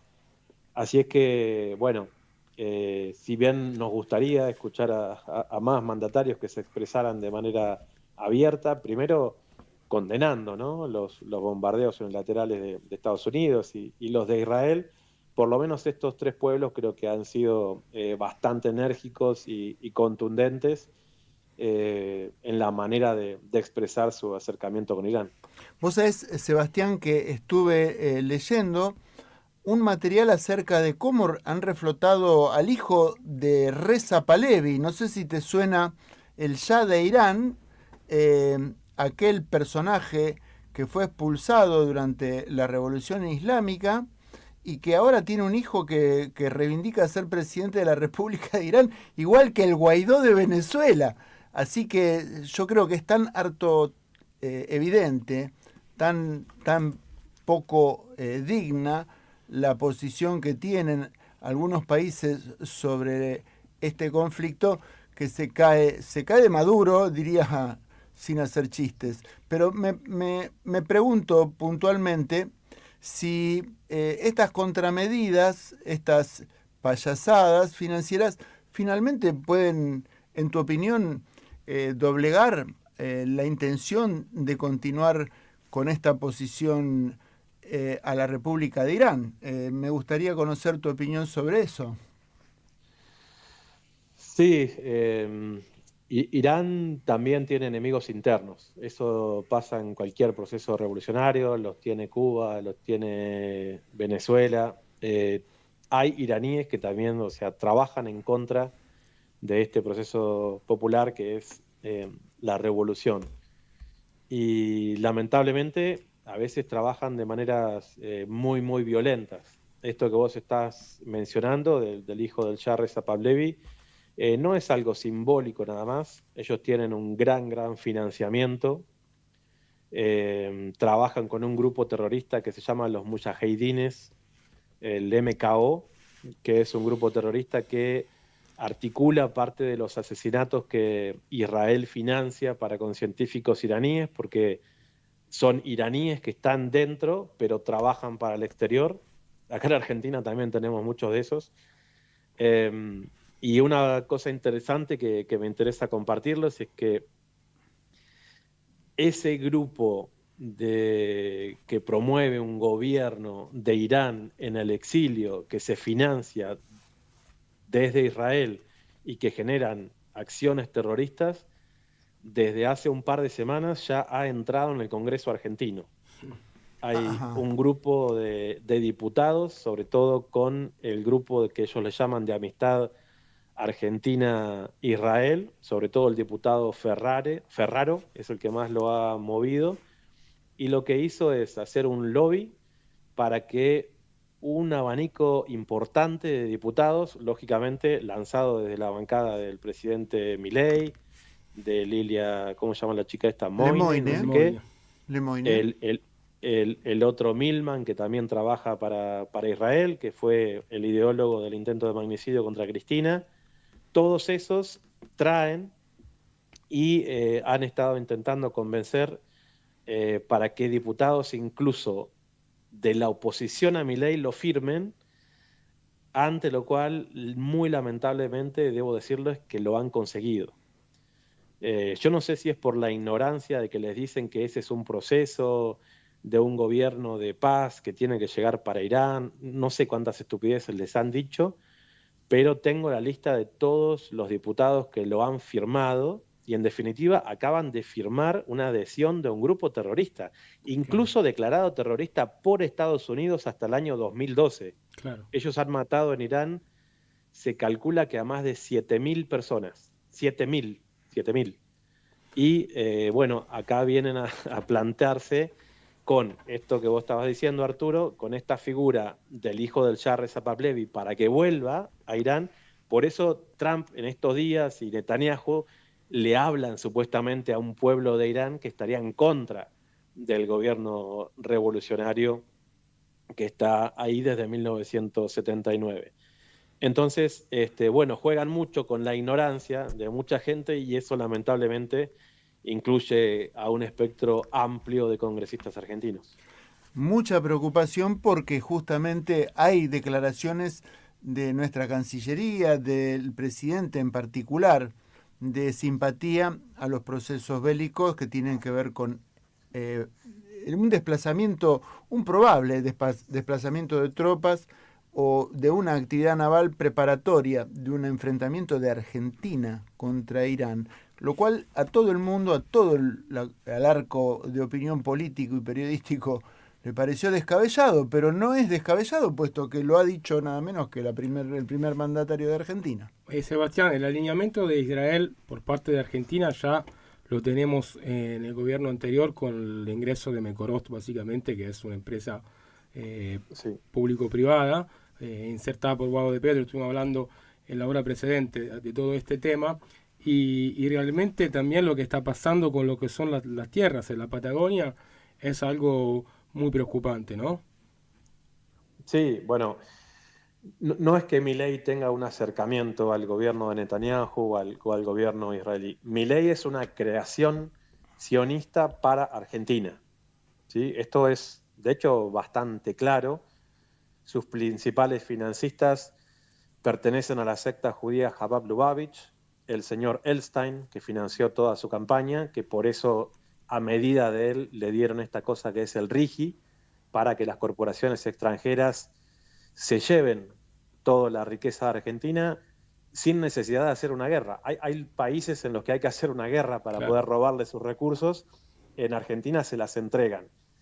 El señor Wertheim es otro de sus financistas y le dieron la Cancillería Argentina, ¿sí? Todos pertenecen a la misma secta judía que en este momento que estamos hablando están haciendo sus bailes y sus danzas en lo que era el Centro Cultural Kirchner. En este momento están toda la secta judía Chabad Lubavitch está reunida en ese espacio donde traen a sus representantes de otros países. Y entre otras cosas es una secta que en su sede central, que está en Nueva York, está investigada por crímenes vinculados a actos de pedofilia. ¿Sí? Lo hemos cubierto, Sebastián, en nuestro programa. Sí, hablamos de esto ya. Junto con un colaborador nuestro que encaró la investigación y recabó toda la información que refiere a esta secta y su actividad en Nueva York, señalada por los propios vecinos, la secta Chabad Lubavitch, como que tenía actividades subterráneas ahí en su sinagoga y tenían un rabino preso por tráfico de órganos y ahora en el último procedimiento arrestaron a otro por justamente pedofilia. Así que realmente siniestra la sombra que se yergue sobre el gobierno argentino, en el sentido de que esto para nosotros es inédito. No puedo referir a ningún grado de corrupción más alto del que haya escuchado tener lugar en la República Argentina, Sebastián. Es que la ecuación es diferente. O sea, ya cayó la estructura de la democracia argentina en la figura de Milei. Ya fuimos colonizados. ¿Sí? Entonces, esa derrota es doble porque nobleza obliga. Esto Milei lo dijo en campaña. Dijo, mis referentes son Israel, los yanquis, los ingleses que nos ocupan Malvinas, y la gente lo votó. Sí. Entonces, ahí hay una doble derrota que tiene que ver con una concepción moral y que ahora también viene como toda esa otra etapa del reconocimiento porque a nadie le gusta haberte sentido engañado. Ahora, esta secta judía está muy vinculada al esoterismo, a la cábala, al engaño. Entonces, no es casual de que hayan creado este personaje de ficción, que es Javier Milei, porque no es un personaje real. O sea, vos podés ver videos de Milei, por ejemplo, en los momentos que Macri era presidente, donde él tenía la misma impronta, así gritona y todo eso, gritando y diciendo cosas en contra de Macri, apoyando a los Moyano. Ese video lo podés encontrar en 5 minutos porque es una entrevista que le hace Santiago Cunio, en donde quien los coordina en esa entrevista es el papá de todos los sionistas, que es Chiche Helblum. Y Chiche Helblum dice, al aire, dice, yo le dije a este que se vista como trabajador y que no vaya con saco. Y le dice a Milei, porque es un personaje que el sionismo ya venía creando desde ese momento, sin importar cuál era su perfil político. Claro. Pero era un jugador de ellos, porque en ese momento, si lo escuchás bien, va a criticar a Macri con toda su, vamos a decir, su estructura económica y defendiendo al sindicalismo de los camioneros en Argentina. Es desopilante, pero es así. Pero eso es lo que te da la pauta de que en realidad no se trata de cuál es la visión política de Milei, sino que es un actor del sionismo estridente, que la gente estaba evidentemente deseosa de ver con esa estructura de reviento todo, que venga algo diferente y claro, ante los pésimos gobiernos que hemos tenido en años anteriores, bueno, se decidió por un cambio, aunque eso conlleve la balcanización de Argentina. Claro. Sebastián, quiero, si te parece, volver un segundo a Irán, porque hay un hecho que me llamó mucho la atención, que fue la muerte del expresidente Ebrahim Raisi. el año pasado, 2024. Yo sinceramente pensé que ese hubiese sido el momento de detonación del conflicto con Israel, sinceramente. Para mí no fue una muerte casual, digamos. Pero, no sé, ¿vos qué pensás de ese hecho? Y hasta el día de hoy, la verdad que nos siembra muchísimas dudas. Recordémosle a la gente que nos escucha de que el presidente Raisi murió en un contexto en que fue a inaugurar una represa hidroeléctrica con el vecino Azerbaiyán, que Azerbaiyán es uno de los aliados de Israel en esa parte. De hecho, cuando se dio el enfrentamiento entre Armenia y Azerbaiyán, increíblemente, porque los armenios son cristianos y los azerbaiyanos son musulmanes, Irán estaba con Armenia. Claro. Porque Azerbaiyán estaba siempre muy cerca de Israel y muy cerca de Turquía, ni hablar. Erdogan le dio los aviones.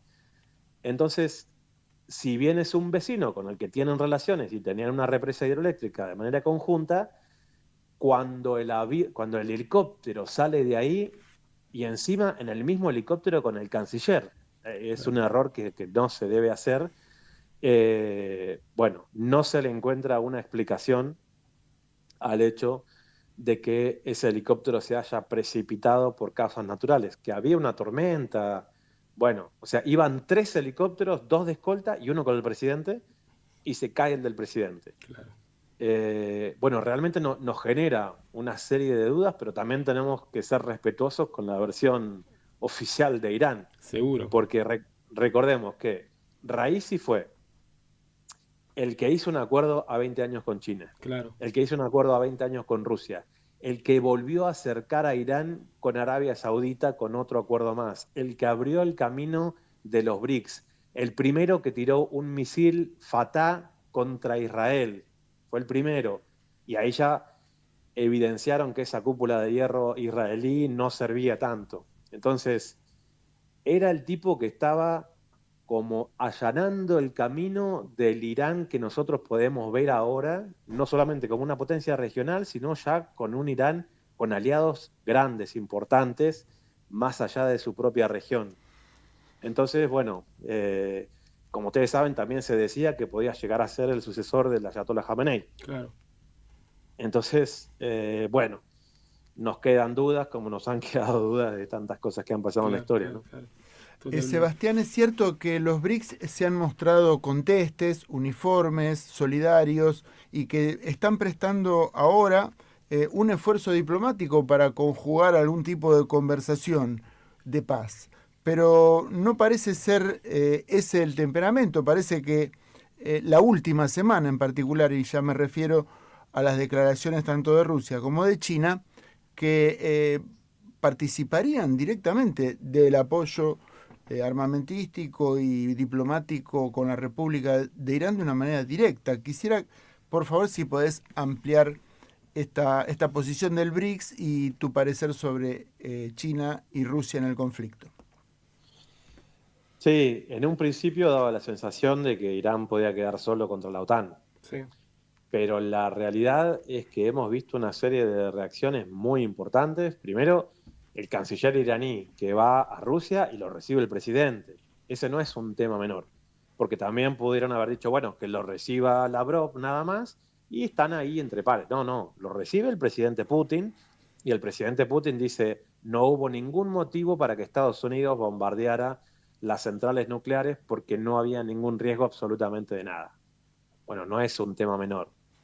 En los momentos en que Rusia estaba empezando a tener algunos problemas contra los drones de la OTAN en Ucrania, requirieron los drones Shahed de Irán, que terminaron siendo los más efectivos de todos. Ajá, sí, y temibles, también, sí, lo recordamos. Y para Irán es una decisión. En aquel momento, acuérdense que era una cosa como súper secreta. Claro. Y después, bueno, ya cuando empezaron a aparecer los pedacitos por todos lados, dijeron, bueno, sí, en realidad se los estamos dando y en cantidades. Entonces, Rusia ahora no se van a poder hacer los boludos si Irán les pide comprar armamento o lo que sea. Yo creo que no. Y China, hay que recordar que están trabajando en un sistema ferroviario directo desde China hasta Irán. Imaginémonos de lo que estamos hablando como parte de la ruta de la seda. Entonces, Irán es un aliado muy importante de la República Popular China y creo que así lo han dejado de manifiesto desde hace un tiempo largo. Pakistán, que es el otro socio que tiene incluso bomba nuclear, dijo de manera abierta, si Estados Unidos o Israel llegan a tirar una bomba atómica contra Irán, nosotros lo tomamos como que lo tiraron contra nuestro territorio. Y Pakistán tiene poder nuclear. Entonces, bueno, evidentemente son alianzas jóvenes, vamos a ponerla en esos términos, que no tienen el amalgamamiento que puede llegar a tener la estructura de la OTAN, ¿sí? Que por algo no la disolvieron cuando se disolvió el Pacto de Varsovia. Claro. Entonces, ellos tienen esa conjunción, saben cómo atacar de manera conjunta, saben cómo coordinar todo eso, pero del otro lado, ¿viste? Es como que empezaron a unir esfuerzos, por lo menos en lo discursivo, para que Trump tenga en claro de que si se mete con Irán, Irán no está solo. Ahora, Sebastián, Irán para Estados Unidos, para los presidentes de Estados Unidos, ha sido siempre un punto, una piedra en el zapato, ¿no? Recordamos que Jimmy Carter perdió las elecciones y Trump puede pagarla esta también en la elección de medio término. Tenemos un 61% de los estadounidenses que están en contra de guerras nuevas. Y Trump se tomó la decisión de, a nivel anticonstitucional y también casi ilegal, hacer un ataque de ese tipo. Sí, le puede salir muy, pero muy caro a Trump. Evidentemente, las protestas que estamos viendo tienen mucho que ver con esa impronta de las generaciones más jóvenes que están con Palestina. Y saben que Irán está con Palestina. Entonces, entienden, yo creo, mejor muchos jóvenes de este tiempo que evidentemente Irán está peleando por su supervivencia y los Estados Unidos está atacando para que la imposición del dólar siga rigiendo en todo el planeta.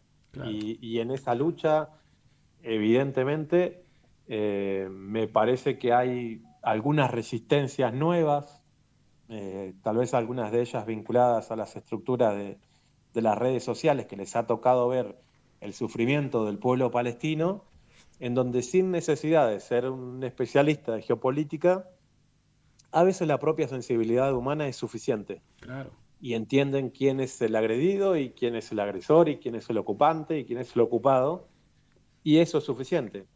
Y la verdad es que Irán se ha demostrado ser un pueblo respetuoso, siempre con sus vecinos, y aquel punto, vamos a decir, de inflexión que Occidente utiliza muchísimo, que es esta cosa de ¿qué pasa con las mujeres en Irán? Bueno, yo no les digo que haya cambiado la ley en Irán, pero yo estuve el mes pasado en Irán. Voy bastante seguido para allá. Esta es la primera vez, les voy a decir, que en la calle en Irán, la mujer que quiere anda con velo y la mujer que quiere no lo usa. Es así.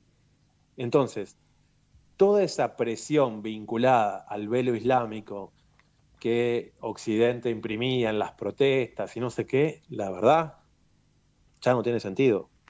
Ya no tiene sentido. Incluso las chicas como están en esa etapa de pelo al aire, pelo al viento, imagínenselas, andando en moto con los pelos por la cintura, los rulos así, pintados todos los pelos de rojo, de verde, de azul y no sé qué, se sienten con una liberación vinculado a todo eso propia, ¿no?, de las generaciones jóvenes. Claro.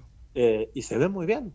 La verdad es que se ve muy bien. Y yo no digo que esto sea mejor o peor, pero en ese sentido cambió. Claro. Y se sacaron de encima, simplemente dejando de tener un control sobre eso, una llave de presión que Occidente estaba metiendo fuerte en Irán. Porque en realidad, cuando nosotros vemos el tema de, vamos a decir, la opresión machista sobre las mujeres y demás, yo quiero decirles que en Irán no hay los feminicidios que hay en América Latina, ni en Argentina. En Irán hay más mujeres estudiando en las universidades que hombres. Hay más mujeres profesionales que hombres. En todos los circuitos de trabajo que a mí me ha tocado estar vinculados a la televisión, el periodismo y no sé qué, todas las jefas son mujeres.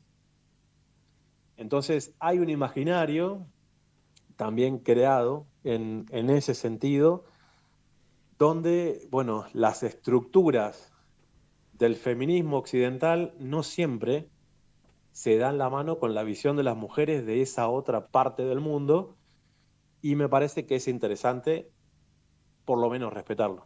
Desde ya que la batalla cultural es un escenario también a tener en cuenta, pero regresando también a la batalla económica, que yo creo que tiene que ver con el trasfondo de esta falta de adhesión que tienen los países occidentales, que ven en serio con mala intención a los países emergentes, que se nota que hay una aviesa desinformación para descalificar a los países emergentes que, junto a la alianza BRICS, representan una amenaza real, y que este es el trasfondo que le genera falta de simpatía a las viejas potencias occidentales.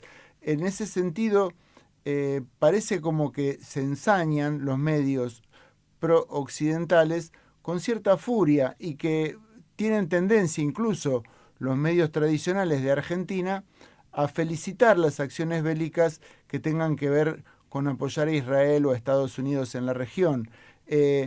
¿Vos ves que ese sesgo mermaría? ¿Entendés que ese prejuicio hacia el mundo islámico va en decrecimiento, Sebastián? ¿Cómo lo ves a eso? Yo creo que por un lado sí, pero tratan de mantenerlo a flote, por ejemplo, con lo que son las estructuras de las campañas islamófobas, ¿sí? Que son fuertes todavía. Ajá. Ese concepto de musulmán terrorista lo siguen trabajando todos los días. Claro.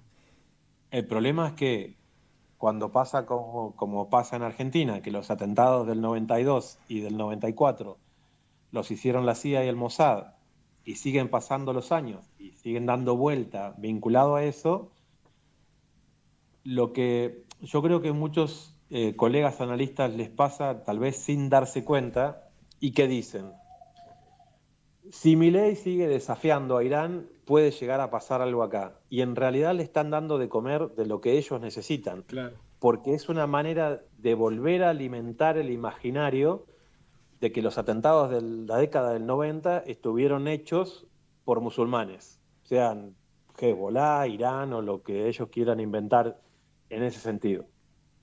Y la realidad es que nada de lo que diga Milei gravita en Asia Occidental. Nada. Entonces, no hay una bronca generada ni de Irán ni de nadie contra Argentina, porque nada, o sea, ven un payaso parecido a lo que es Zelensky en Ucrania, metido en Argentina, que puede decir lo que quieran, pero ellos en realidad tienen un respeto importante por nuestro pueblo. En lo que fue el inicio de la guerra Irán-Irak, en la década del 80, el gobierno de Alfonsín le vendió armas a Irán en el inicio del proceso de la revolución. Y eso ellos lo valoran muchísimo. Y la lealtad en el mundo islámico, bueno, debería ser en todos lados, ¿no? Pero allá es algo que no prescribe.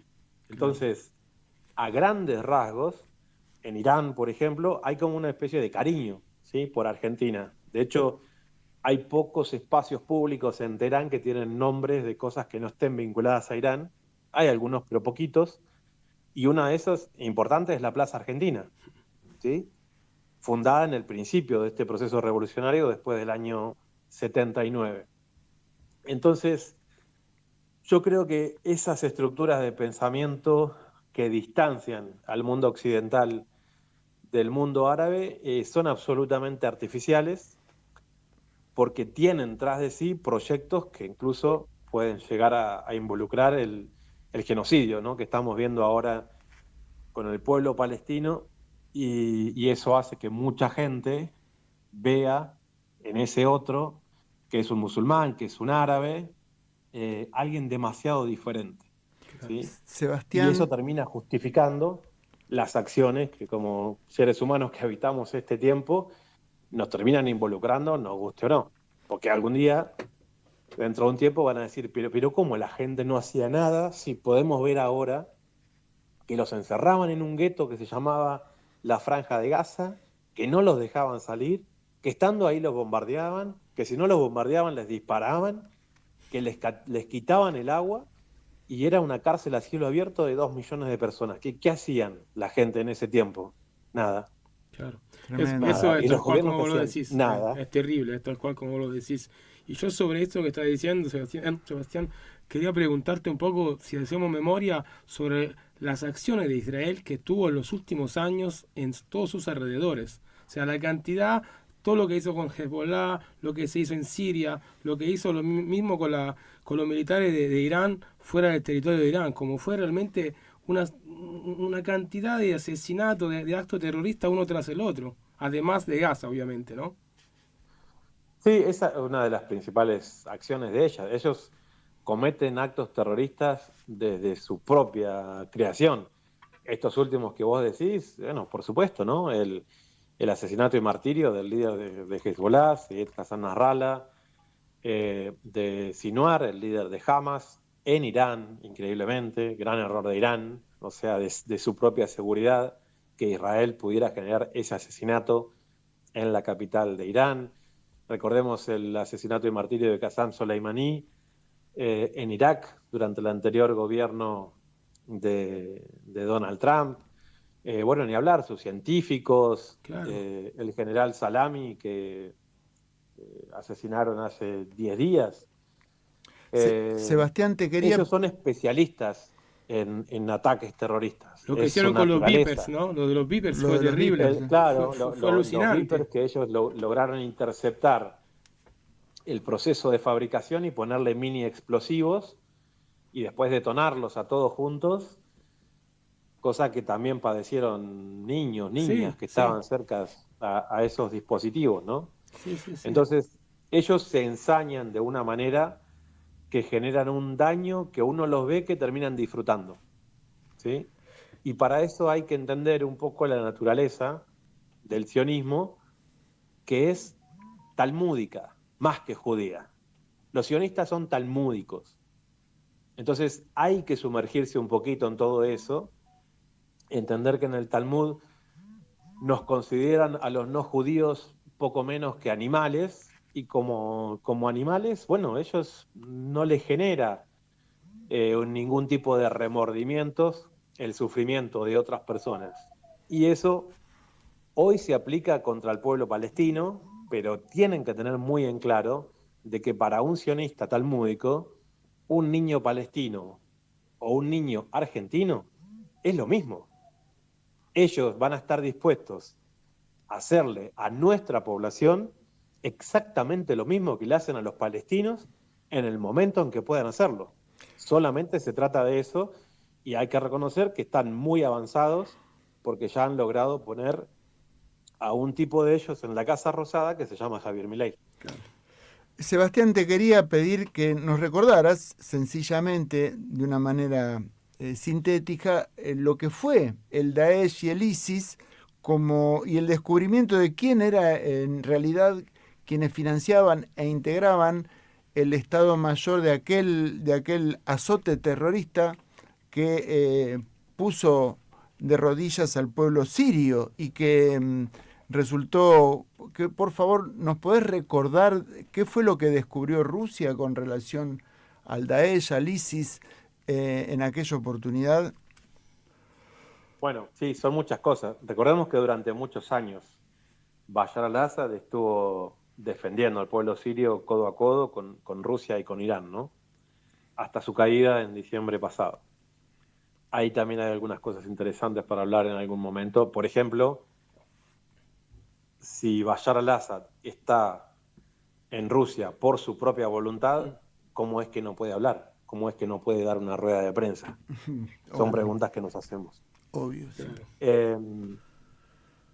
Lo que pasó es que en Siria, después de la creación de esos falsos ejércitos, de esa falsa guerra civil que ellos quisieron crear, que no les dio resultado, porque el pueblo sirio ama su país y son grandes combatientes, ellos lo que hicieron fue esta faceta de crear grupos financiados por Occidente, tomando algunas facciones de el Islam wahabita, de los takfiríes, que son ramas, vamos a decir, con costumbres diferentes a los musulmanes modernos de hoy, pero que cuando los juntás, los financiás, les das armamento y les pones un jefe que les diga qué es lo que tienen que hacer, los convertís en un grupo terrorista que trabaja para Occidente, pero que el mundo los ve como los terroristas musulmanes.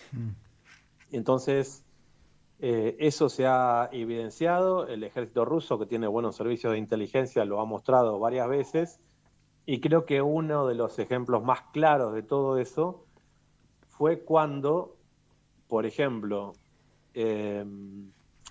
estos servicios occidentales se utilizaron a esa creación argentina que son los cascos blancos, especialistas en protección civil, los reinventaron, los ingleses, sobre todo el MI6 británico, y como tienen como buena prensa los cascos blancos, porque no tienen armamento y trabajan en salvataje, lo que hicieron ellos fue que de día eran cascos blancos y de noche eran terroristas. Entonces, en un momento determinado, ellos crearon las condiciones para decirle a una determinada parte de la población siria, me acuerdo que pasó, por ejemplo, en el barrio de Guta, en las afueras de Damasco, yo en esa época andaba por allá, y ¿qué hacían? Le decían, Saddam Hussein está por tirar armas químicas a los chicos y todo, y le decían, métanse en ese centro sanitario que los van a desintoxicar. Y entonces llegaban corriendo, les tiraban un líquido que supuestamente era agua para desintoxicarlos, pero ese líquido era el que tenía el tóxico.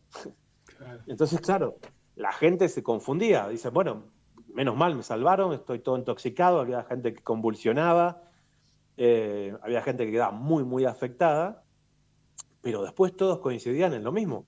Hasta que no llegaron y les tiraron eso, que supuestamente era agua, no tenían absolutamente ningún problema. Entonces, ellos crearon el imaginario de que Bashar al-Assad había tirado armas químicas contra su propio pueblo, cuando en realidad era parte de las estrategias de los servicios de inteligencia occidentales, utilizando a los grupos terroristas, y eso sí, los servicios rusos junto con algunos canales de televisión lo dejaron muy evidenciado. Terrible, maquiavélico, como siempre, aparte, Arturo, ¿no? Así funcionan los servicios de inteligencia occidentales cuando el sesgo racista y la persecución religiosa los alienta.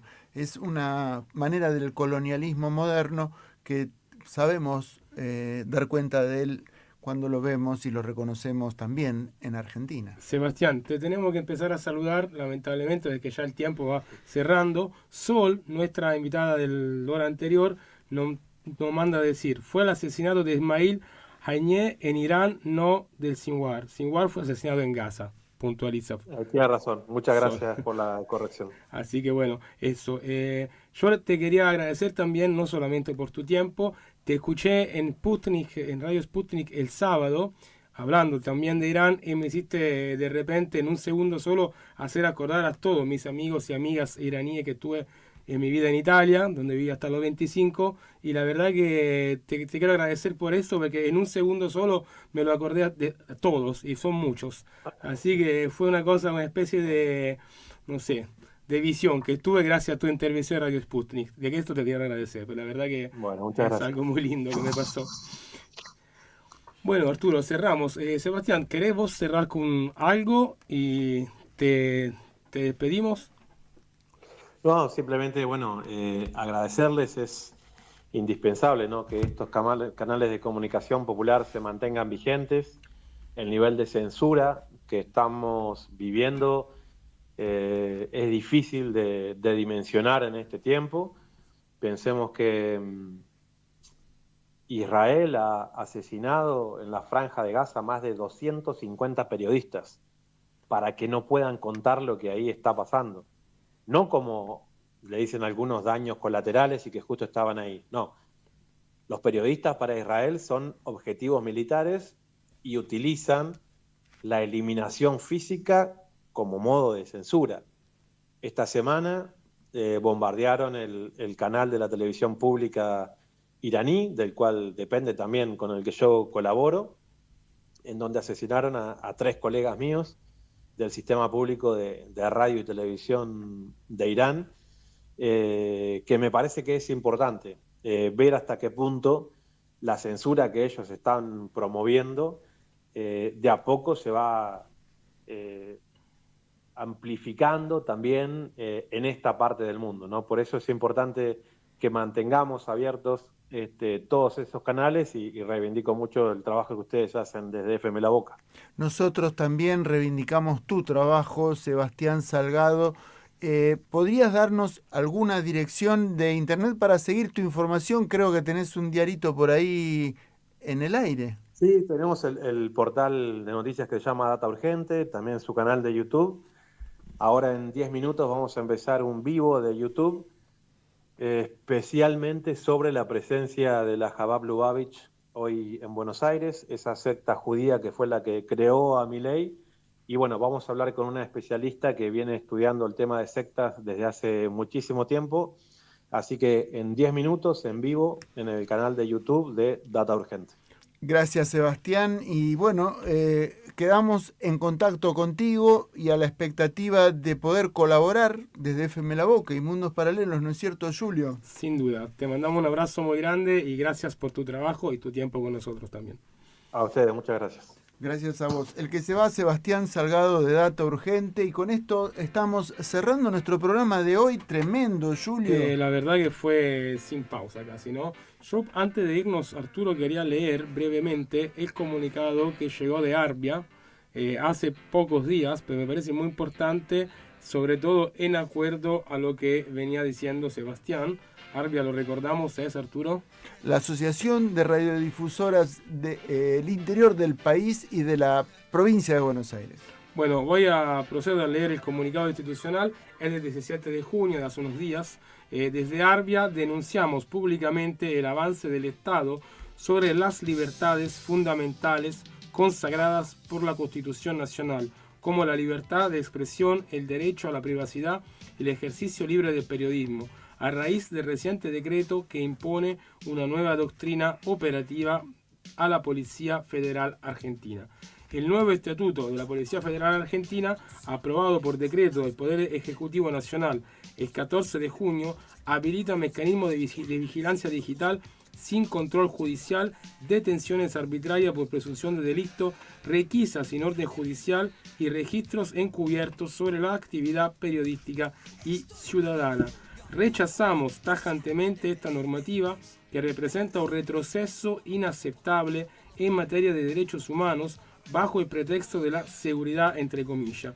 No es seguridad, lo que se garantiza es miedo, intimidación y persecución política encubierta. Como medio de comunicación nos sentimos directamente amenazados por las siguientes disposiciones: la posibilidad de ser monitoreados en redes sociales sin orden judicial, afectando nuestra línea editorial, la participación de nuestra audiencia y la libertad de prensa, la legalización de detenciones sin orden judicial de periodista, cronista o cualquier ciudadano solo por sospecha o presunción subjetiva, el uso de bases de datos públicas y privadas por parte de la Fuerza de Seguridad para rastrear y clasificar a personas vinculadas a actividades legítimas como la crítica, la protesta o la denuncia. Denunciamos que esta doctrina policial es incompatible con un Estado de Derecho que viola el artículo 14 de la Constitución Nacional, la Ley de Protección de Datos Personales 25.326, la Ley de Servicios de Comunicación Audiovisual y compromisos internacionales firmados por la República Argentina en materia de derechos civiles y políticos. Advertimos que no vamos a callarnos no nos vamos a arrodillar, no van a silenciar la prensa independiente. Convocamos a organismos de derechos humanos, medios de comunicación, sindicatos de prensa, universidades y ciudadanos libres a manifestarse en contra de este intento de disciplinamiento institucional. La libertad no se negocia, la libertad de verdad, no la libertad de Milei. Y con esto nos retiramos por hoy. Esto que es Mundos Paralelos, periodismo filosófico y cosmovisión. Por FM La Boca, la 90.1. Nos vemos como siempre los lunes a las 20 horas por FM La Boca. El lunes que viene, Arturo, sí o sí presente, vamos a estar con Aníbal Garzón, autor español del libro BRICS, la transición hacia un orden mundial alternativo, y también con la directora de Casa Rusia de Buenos Aires. Impresionante, leña. Ahí vamos, no bombardeen en Buenos Aires.